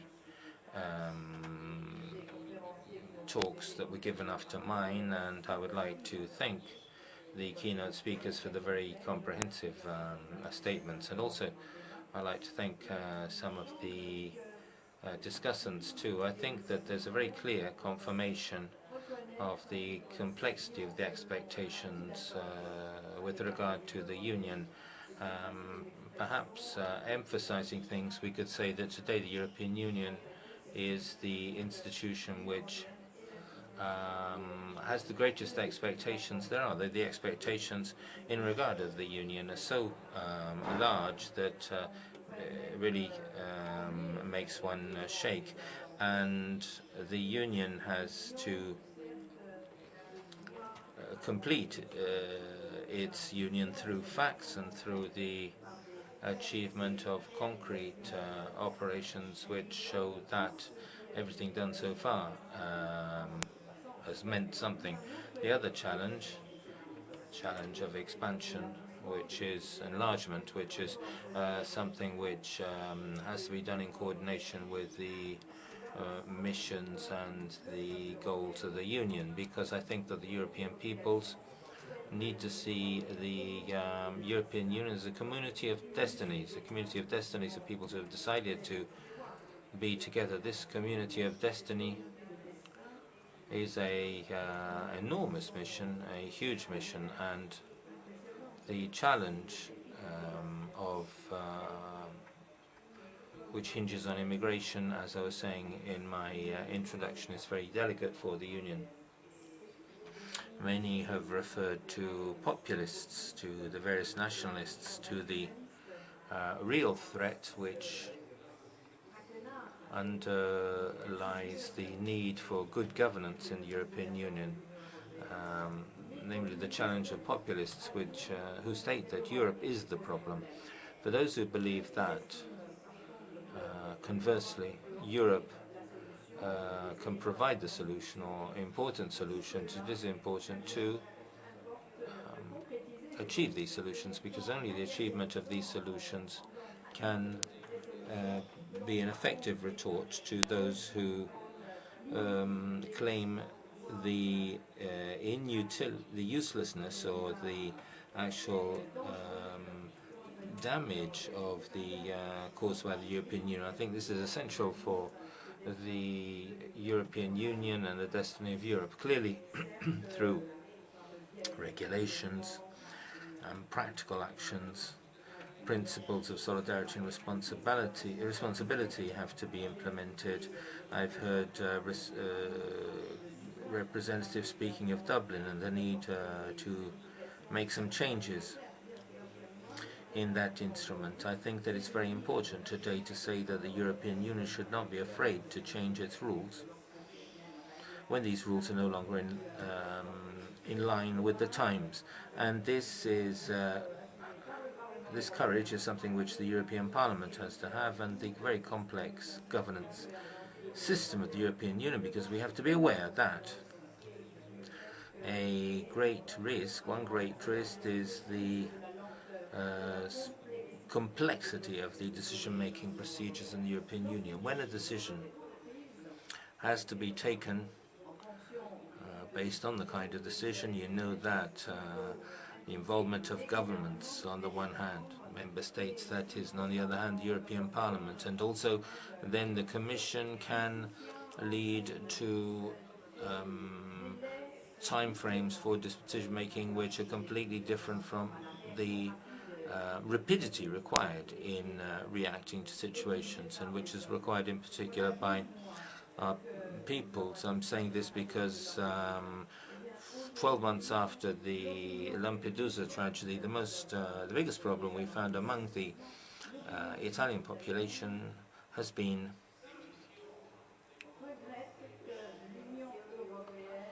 the fact that EU decisions take place out of step with the perception of emergency which citizens see. So I think that updating strategies, updating regulations, and if possible, the possibility for the European Union to react immediately are essential keys for the future of the European Union. Returning, and I will then conclude, to the premise of the meeting, I believe that it is necessary to strengthen all the pillars which we have talked of, because strengthening one and leaving another weak would cause an imbalance in the architecture of response to the issue of immigration and asylum. So cooperation with other countries, the centralization of the asylum system in Europe, and monitoring of borders. These are things which have solidarity and responsibility as a framework, and therefore the respect of human rights. These pillars all have to stand together, and they have to be all strengthened and improved together. We can't have one of the levels moving at a higher speed than others. You can't have one of the pillars more solid than the others. They have to be at the same level, and in their process of growth they have to be absolutely homogeneous. This is essential for us, and we believe that the goal of this meeting, which has the value of making parliaments protagonists, is to generate a common sensation which can be conveyed to parliaments, who then have to guide governments and ratify the decisions of governments. So I thank you once again, and I hope that the discussion, which I won't be able to listen to till the end, will indicate further interesting developments with regard to asylum and immigration policy. Thank you, Minister Alfano, and I would like to give the floor to Anna Nems. Thank you, Madam Chair. The migration policy in Europe is complex. Europe, which wants to have a competitive economy, to have a development, must find the balance between the openness to immigrants with the internal security and the growth in the economy. A balance is the key to success. Sometimes immigration is a big problem. Sometimes it's associated with smuggling and human trafficking. But we have to remember that we need high-quality workers, scientists, students. We want to be competitive. In the time of crisis, social atmosphere is very important. We talked about that in Greece a few months ago. People also are becoming more and more radical, sometimes with populism, speech of hate, xenophobia, racism. It's so important, effective using the law which we have. Flexible system of law instrument which contains different economic situation in each country in Europe. A global approach to migration and mobility must be mixed with the most important policies in Europe. In my conclusion, I want to say that success in migration policy means, of course, economic and social development in whole Europe. Grazie. Molte grazie. La parola. Many thanks. Παναγιώτα Ιακωβίδα has the floor. Κυρία Προεδρεύουσα, κύριε Υπουργέ, κυρίες και κύριοι. Minister, Chair, ladies and gentlemen, the migratory pressure on Greece is considerable. The number of arrivals of undocumented immigrants and asylum seekers is growing, and the management system of these flows, which already was under pressure, is undergoing even more pressure because of human resources and infrastructure. There is a gap of 60 million euros in Greece, which cannot be covered with the resources of the national budget because of the economic crisis. We need to have an expansion of European Union funds and a smoother procedure for use. It's not acceptable for Greece to shoulder the greatest burden of migration when migrants are aiming for Northern European countries. So there has to be a fairer sharing out of people looking for international protection who enter undocumented, and we need to realize that we're threatened by economic destabilization, but also the disruption of our social fabric. Independently of the situation, systems to deal with asylum seekers and border facilities are being built over in the last 2 years by the Greek authorities, and we continue to do that successfully. Migratory policy of the European Union has to be re-examined so that the system of management of asylum and migration can be sustainable and effective. Legal migration should be encouraged. Human trafficking must be severely punished. The external borders of Europe need to be monitored effectively, and Frontex has to be reinforced. The general European policy with regard to migration and asylum has to be common and fair in terms of burdens and obligations while respecting fundamental rights. The fact is that recently migratory flows are constantly growing, and this factor is something which is a reason for alarm. This is a situation which generates special pressure on our structures and also on the services which guard the maritime borders of Greece. The European Commission is aware of this. On the 22nd of July this year, Cecilia Malmström, the relevant commissioner, visited the Centre for First Reception and Identification of Foreigners on the island of Lesbos. It's a huge issue, and Greece cannot deal with it alone. I repeat,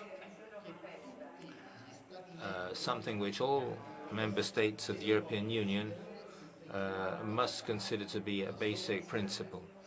is that the solution of this problem can only be founded on solidarity and a fair distribution of burdens. The borders of Greece are also borders of Europe. Thank you.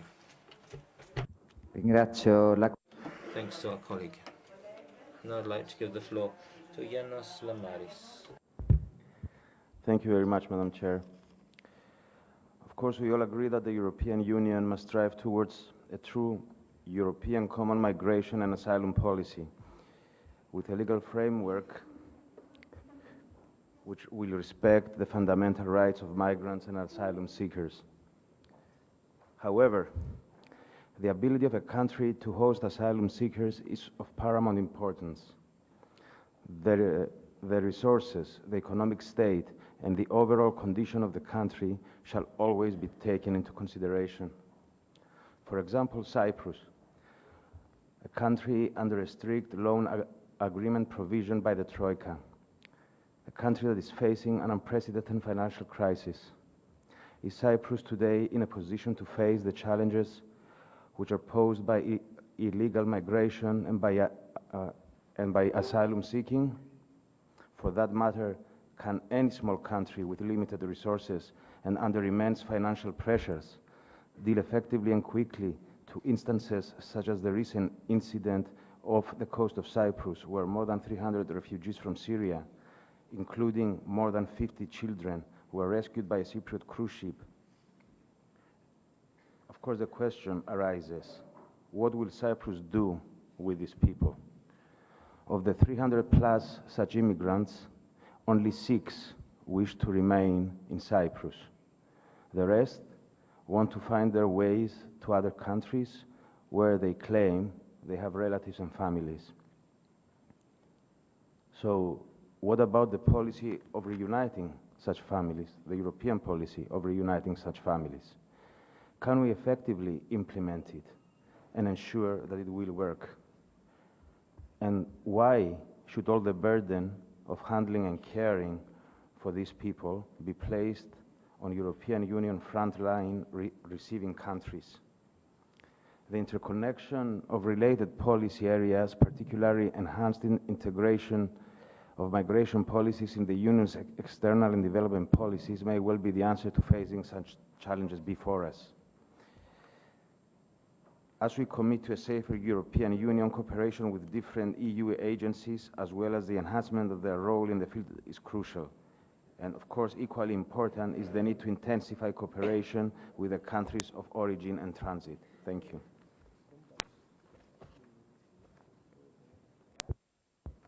La parola Liliana Kozlov. Over to Liliana Kozlovic. Chair, over the past year, the management of migration flows has become an increasingly serious challenge for EU policies, particularly as regards illegal migration, which is constantly rising and focused on the Mediterranean. Moreover, there is an increasing number of asylum seekers crossing the countries of the Western Balkans. Slovenia has been following the migration flows to the EU with care, particularly developments in the Mediterranean. We are indeed aware of how important it is to adopt a serious approach to the search for immediate and adequate solution and thus strive for cooperation among EU member states and for enhanced dialogue with the countries from which people come and the countries people came to. Slovenia supports and participates in all activities undertaken at EU level to tackle the present challenges. We support the work of the Task Force Mediterranean and the efforts made by the Italian presidency. We welcome the Mare Nostrum operation, to which Slovenia joined from the 15th of October 2013 to the 1st of January 2014 with its military ship Triglav. Slovenia supports the Khartoum process. At the same time, we should make every effort to combat organized crime and fully respect fundamental human rights and freedoms. And finally, we think that an active part in the above activities should indeed to be taken by the national parliaments of the member states. Thank you for your attention. Molte grazie. Thank you very much. Over to Deborah Schembri, Malta. Thank you, Madam Chair. I have listened very attentively to whatever everybody has said, and I was particularly struck by what Mr. Visser said, that we have a European framework. It is true that we have a European framework, but we don't have a common migration and asylum policy. So we have a structure without a common vision. And that is very, very difficult for countries like my country, which in this whole situation have the short end of the stick. We have a European framework, but that framework puts countries like Malta at the mercy of other countries. We are not part of a common solution. Being part of the EU means that we have to respect the said European framework. However, that framework leaves countries like ours, countries that are at the borders of Europe, to treat the problem individually on our own. If we are one European Union, why are countries on which migrants set foot seen as individual countries by Dublin II? Why isn't it seen as these people setting foot on Europe? Why isn't it being treated as a European issue each time a border country is faced with an influx of migrants? I also heard Minister Alfano say the EU should not be afraid to change its rules when they are not keeping up with the times. I say that Europe should not be afraid to change its rules when they are hindering rather than helping the process and protection of human rights. Human rights come first. We have to be strong because we might not be popular, we might not have popular support in our own countries, as it always happens with minority rights and rights of this sort. But we are the chairpersons of the fundamental human rights protections. That is why we're here for. And therefore, we need to step up. We need to be the ones to push our governments to do something about it, because this is our role. And we all have to keep fundamental human rights at the top of the agenda. We should be fighting on the same side. We shouldn't be trying to push migrants to other countries to see who, according to Dublin II, should take them. We should all be fighting to see what their human rights are and fight for them. And this is what I hope comes out of a conference, a meeting like this, an energy to actually go to our governments. I leave you with one thought. A neighbor of mine is in the armed forces, and in the Lampedusa tragedy, he helped pick up the bodies from the sea. And he had a breakdown, a depression, for months after that. And I asked him, why? What is it? He told me, every time I was picking somebody, I was imagining my son. If we have that image in our minds, I think we would run to our governments and help, ask for help. So please, treat it as something important and treat it as something yours and personal, and let's do something about it commonly, together. Fight for human rights, which is our mission. Thank you very much.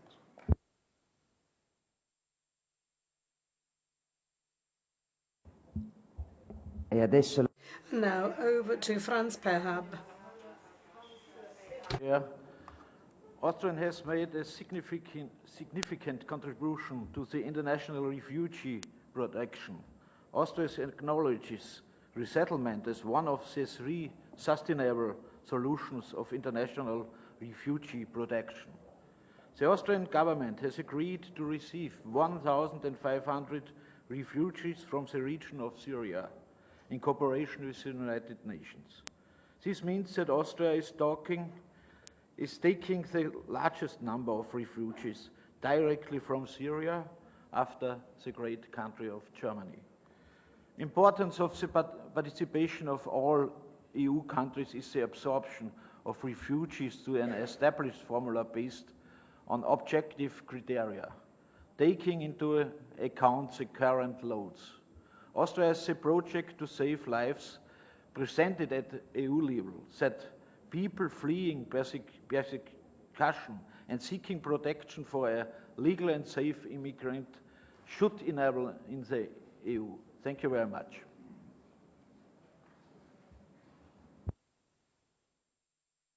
Grazie. Thank you. The last speaker, Jason Azzopardi. Thank you very much, Madam Chair. First of all, I would like to start by stating my position. I don't think that migration should be seen as a problem to be solved. It is actually a challenge that has to be addressed, and we have to do this so as to ensure that we have adequate approaches, and we have to think about it in terms of social cohesion and the possibility for migrants to settle legally. A successful migration policy is instrumental in ensuring successful integration. We know that migrants and non-migrants in an area can be in a state of conflict, and there can be losers and winners in the process of integration involving migrants on the one hand and the native populations on the other. We know that there is a potential conflict that we're obviously very cleanly aware of. Third point I would like to make is the importance of self-confidence. In other words, social and cultural integration of migrants in Europe cannot occur in the absence of self-confidence. We have to be socially and culturally self-confident as Europeans. The possibility of adequately managing the global challenge is something we must believe possible. Our cultural and social resources are sufficient, and so we must be self-confident. Fourth point, the Cotonou Agreement. Nobody has mentioned this agreement, which was signed in 2000 and has been in force since 2003. It is an agreement between the European Union and African, Caribbean and Pacific countries. We know that the fight against illegal migration is to be supported by adequate policies in support of sending countries. We have to invest resources to implement the Cotonou Agreement. A fifth and last point, joint responsibility. Equal sharing of responsibilities is essential. Unfortunately, if I may say so, our people at home tell us that other countries are totally oblivious to the difficulties that we have in Malta. The situation in Malta is harder than elsewhere. Why? Because our population density is the highest in Europe, 1,200 people per square kilometre, not 200, as is true of other countries. And when our reception centres are full, we cannot transfer people elsewhere in the hinterland because we're an island and therefore they have nowhere else to go.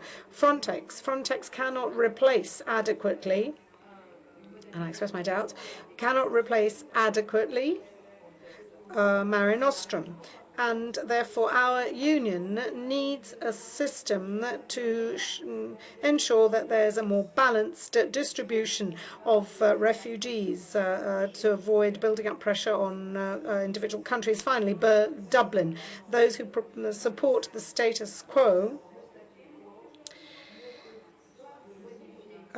should change their defensive attitude. The basic principle of Dublin 3 should be reviewed. The Dublin 3 regulation was approved at a time when the situation was very different. My country is an area where we have 250,000 square kilometers to monitor and survey. This is a disproportionate weight. There is the intransigence of the countries that favour the status quo, and that's why we find ourselves in this difficult situation. This is a topic that needs to be addressed because in the absence of political commitment on the part of member states to guarantee solidarity, we'll only have fine words but no concrete facts. Thank you very much. Another request for the floor. Gergely Goulias. Dear President, dear colleagues, thanks for the floor and for the opportunity to have a short oral remarks. First of all, on behalf of the Hungarian delegation, I would like to thank the Italian presidency for the invitation and organization of the meeting of chairpersons of the committees on fundamental rights. The coherence of the migration policy with other goals of the EU has been ensured. The EU should look for a way to cover a broader group of migrants instead of only targeting at certain smaller groups through the sectoral approach of legislation. The policy on legal migration should be cancelled into the issues of external relations. In the field of asylum, we find it necessary to focus on consolidation and the implementation of adopted European legislation parallel to strengthen the practical cooperation among member states and with EU agencies. For example, the European Asylum Support Office. The external dimension of asylum need to be further developed in order to provide international protection in the proximity of crisis areas. In Hungarian view, at European level, the implementation of regional development and protection programs would be best served to improvement of the situation in the region concerned. We believe that the initiative for voluntary measures aiming to support member states whose systems are under high pressure and which could result in real burden sharing are very well worth considering.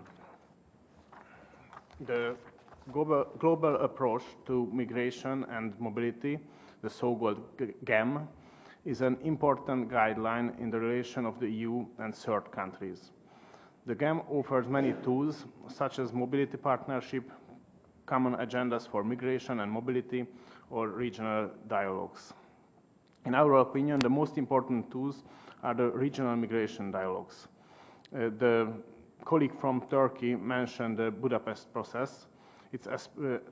Hungary is especially active in the dialogues towards our eastern neighbors. Much attention has been paid to the migration-related tragic events in the Mediterranean. The successful tackle in increased migratory pressure, we are convinced that a balanced geographical approach is needed in the EU, not forgetting the migration routes on the land. It has to be highlighted that the reinforced action against illegal migration in the Mediterranean have resulted in an increased pressure on the migration routes via the Balkans. The Council conclusions on the implementation of the GAM of April 2014, based on the report of the Commission, have reaffirmed the GAM as the comprehensive framework of the external dimension of the EU's migration and asylum policy and underlined the need for its efficient implementation. Thanks for the attention. Molte grazie, abbiamo così concluso gli... Thank you very much. This brings us to the end of the various questions, and I'd like to ask whether François Crépeau would like to respond and answer the questions that have been addressed to him. He's still with us? Yes, I'm still with you. Thank you very much. I've much appreciated all the interventions that were made. I'll make 3 quick points and a conclusion. First of all, refugee resettlement. Europe cannot leave millions of refugees at its doors and not expect that they will move on.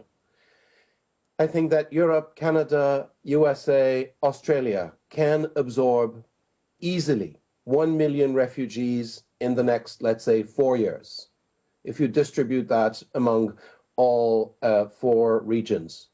If we announce that collectively, and for that we need political leadership, if we announce that and we create legal channels to move out of those refugee camps into other countries for durable solutions, we already reduce the pressure on the borders of Europe, because people will hope that there will be a legal solution for them, and then you undercut the call of the smuggling rings.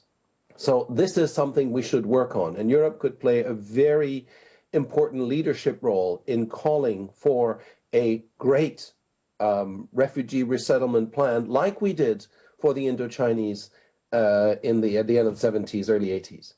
Second point, we must move conceptually from a zero-tolerance policy towards migration, irregular migration, to a harm reduction policy.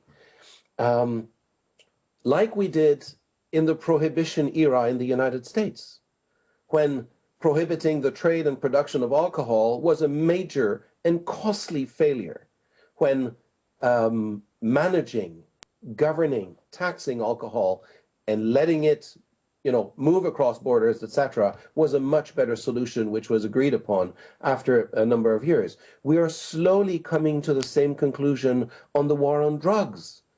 30, 40 years of war on drugs, and the drug cartels are still as powerful because we have contributed to entrenching them. Same for smuggling and trafficking. Mobility is the only answer. It has to be a governed mobility, a regulated mobility. It's not free for all. Borders are not going to disappear. It has to be governed, regulated, but it has to be mobile. This is the only answer to make sure that we disentrench the smuggling rings. It will take, erecting borders only works so far. See what happened at the southern border of the United States, which has been extremely well provided with resources, fences, border guards, etc. Yet, over the last summer, 60,000 youth from Central America arrived. We will not be able to seal borders, however, the amount of resources we pour at it. It's much better to not open the border free for all, but to govern the migration flow through the border by registering people, etc., and not trying to prevent them, which only hands them into the hands of the mafias. My third point is solidarity. I believe, and it's been said before, that the Dublin approach is a profoundly flawed approach. To say that it's the next state that is responsible for dealing with the issue is not a form of solidarity, even though there has been solidarity efforts in terms of funds and in terms, for example, the Frontex operations, which are very important and are well designed and have been better designed over the years. It's not sufficient. Solidarity means that we cannot leave hundreds of thousands of irregular migrants on the territories of the frontline states, which not only are tasked with guarding the border, but they're tasked with keeping the migrants very often when they are themselves in a state of crisis. So it's not sustainable either. Solidarity will be implemented mostly through, again, mobility. Mobility through the European Union, so that people may be, as it was mentioned, distributed among the European Union where they can better find jobs, where they can better contribute to the wealth of everyone, and where they can find their family members, etc. On all of these 3 points, I think what is lacking, and this is a structural issue that we all face, what we're lacking is political leadership. Why is that? We're lacking political leadership because there's no electorate out there to gain if we protect the rights of migrants, because they don't vote. And so it is difficult for politicians to find an incentive to protect the rights of migrants and to have pro-migration policies when there's so much incentive against that. This is a structural issue. In our electoral democracies, the electoral incentive is through representation, and migrants are not represented. We know that women and detainees and gays and lesbians won battles through their representation and through going to court and through access to justice, but through representation, because politicians were compelled to include their issues because they wanted their votes. This is not going to happen for migrants. Therefore, we need to find other ways. Access to justice is one, but we also need political leadership. We need leadership to tell the real story, to tell, for example, our electorates that borders cannot be sealed, that people will move through the borders, and that we will have to accommodate that. And the best way to accommodate that is through well-governed mobility. It's difficult. It's very difficult.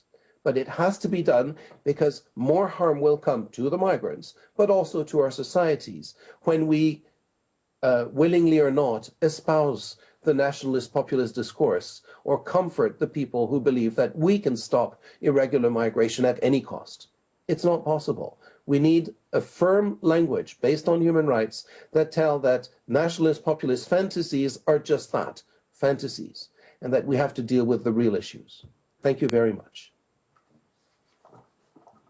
Molte grazie, do adesso... Many thanks, and I'd like to give the floor to Robert Visser for his reply. Thank you very much. Thank you all for your contributions and reactions. From my side, very short.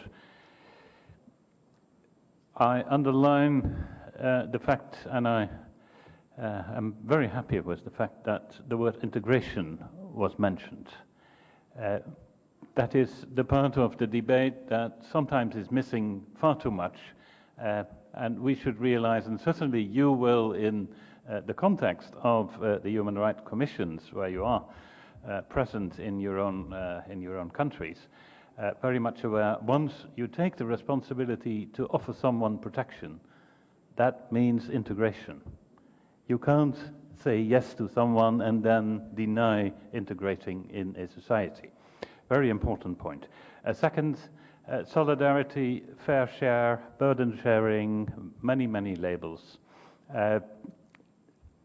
At one hand, that is a very political debate, we all know, and that comes with Deborah Schwemli, who said that we are lacking a European migration policy. I'm not entirely agreeing on that, because also a legal framework has a concept, has certain starting points and has certain goals, and that is what in general we also consider to be policy.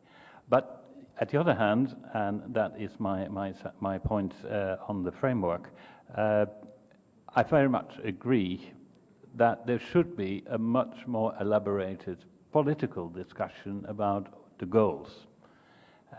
Elizabeth Corlett, in her contribution, referred to it as well. Europe is not speaking enough about where we want really to go, and that's policy. But that's your job. We can contribute, we can feed in the process, we can give you examples, and I'm more than willing to, but in the end, that is the job of the politics and politicians, and very good if it would be stimulated by meetings like this. That is certainly so. 2 extra words on solidarity. Francois Crepeau just spoke about tell the real story. If you speak about burden sharing, tell the real story. It's not only about borders, it is not only about the Mediterranean. As I said before, I'm happy that we are now also mentioning the east border, which is also a real border. But it is also about people who have been, for other reasons, for legal avenues, which we all very much stress here, in Europe, large numbers, students, visa, whatever, and then apply for asylum because they're Syrians and their family back home says simply don't come back. And they're right, I mean, they're understandably right. So it's not only about borders, also that is part of the real story. Last but not least, yes, you can change, as I said in my introduction, European framework, European legal framework. Do so. Europe is a living animal, and living organism should change, should adapt, should update very much. Maybe Dublin one day should be changed. At the same hand, also look very carefully on what it is. it's not that one-liner that is very often referred to. Dublin is many things. And one of the things, and then I stop, Madam President, one of the things which is good in Dublin, mind you, is that there is a very advanced system of tracing the family relations of people who knock on the door, who ask for asylum. That is exactly what we're now discussing with the Italian government, that the large numbers that arrive, specifically in Sicily, where you have the largest concentrations, we look into using Dublin, not denying Dublin, but using Dublin in the way that we will have an accelerated procedure for people who have family in, for example, Sweden, and that they should not wait too long, but can in accelerated procedure go to Sweden, Germany, or other places. So yes, maybe it should be changed in the future. That's a political debate, but also use what is there. Thank you very much. Grazie, do la parola adesso. Thank you. Elizabeth Colt has the floor. Thank you, and I think thank you for this discussion, which has been rich and I think highlighted the deep complexities of this issue. There are hard choices facing each and every European member state, and I think that's something that philosophically many governments have yet to conclude, that it's not just about the compromises of that state over there and that state over there, but not me, I'm doing everything right. Every single country is going to have to take a very real look at where it makes compromises in order to find a European solution. I just want to make a couple of points on some of the things that were raised. I'm really pleased that Rob Visser mentioned legal entry and overstay, and it's not just about borders, but there are other ways in which people can fall into irregularity. And sometimes I think the rhetoric of borders and closed and open borders and the rhetoric of Fortress Europe can obscure inaction that occurs in other areas. I would also be wary of overly simplistic solutions. The idea that opening borders would destroy a smuggling business model doesn't make sense. The evidence doesn't tell us that. The evidence says a lot of different things would have to be done simultaneously, and a lot of very, very, very difficult things. You know, European Union citizens, whether in their own country or living elsewhere, find themselves in situations of labor exploitation. So migrants, even if they had legal entry, might still fall prey to the hands of those who would exploit them, whether at the hands of traffickers or elsewhere. We have to look at the high levels of vested interest in third countries and the extraordinary revenues that the smuggling and trafficking business model generates. We're talking billions of dollars every year. The idea that opening up some legal channels will destroy this business model, I think, completely underestimates the scale of the challenge and also the complexity. We have to look at the way our labour markets function. We have to look at the way we regulate those labour markets. We also have to look at how much we're willing to pay for our cost of living and how much we're happy for it to be subsidised by those people working in the greyer areas of the labour market. And finally, I do think legal channels do play a role. I was intrigued by Mr. Crépeau's suggestion that 1 million is a number of resettled refugees that the EU can absorb. I think it's an admirable goal, and I would certainly think that member states should be working towards a much greater number. One of my questions, though, is the complexity to this, I think, require far more analysis, which is, who do you take? Do you take 1 million from Syria, or do you take 1 million from the Dadaab camp in Kenya, where people have grown up in displaced situations with a very hopeless future? Who do you take? Who is the most needy and the most vulnerable? Who has the most potential to survive? And I think Rob is exactly right talking about integration. If you bring someone who has very, very few skills and capacity to thrive in the European society, are you necessarily doing them a favour? And finally, I want to talk a little bit about tradable jobs and this idea that we think that the demographics and the economics of the European Union can't broaden out into other regions.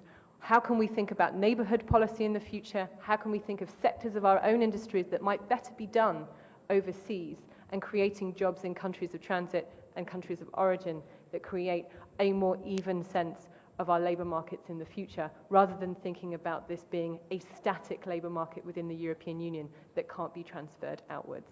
And I'll leave it there. Thank you. Molte grazie, ringraziamo. Many thanks. We wish to thank all colleagues for their participation, all the keynote speakers and all our colleagues who've taken part in the discussion. We've completed the session. We're a bit late on the time scheduled. And now, if you wish, there's a coffee break in the corridor. I would like to ask you to be back in a quarter of an hour so that we can begin the fourth session of our work. Thank you.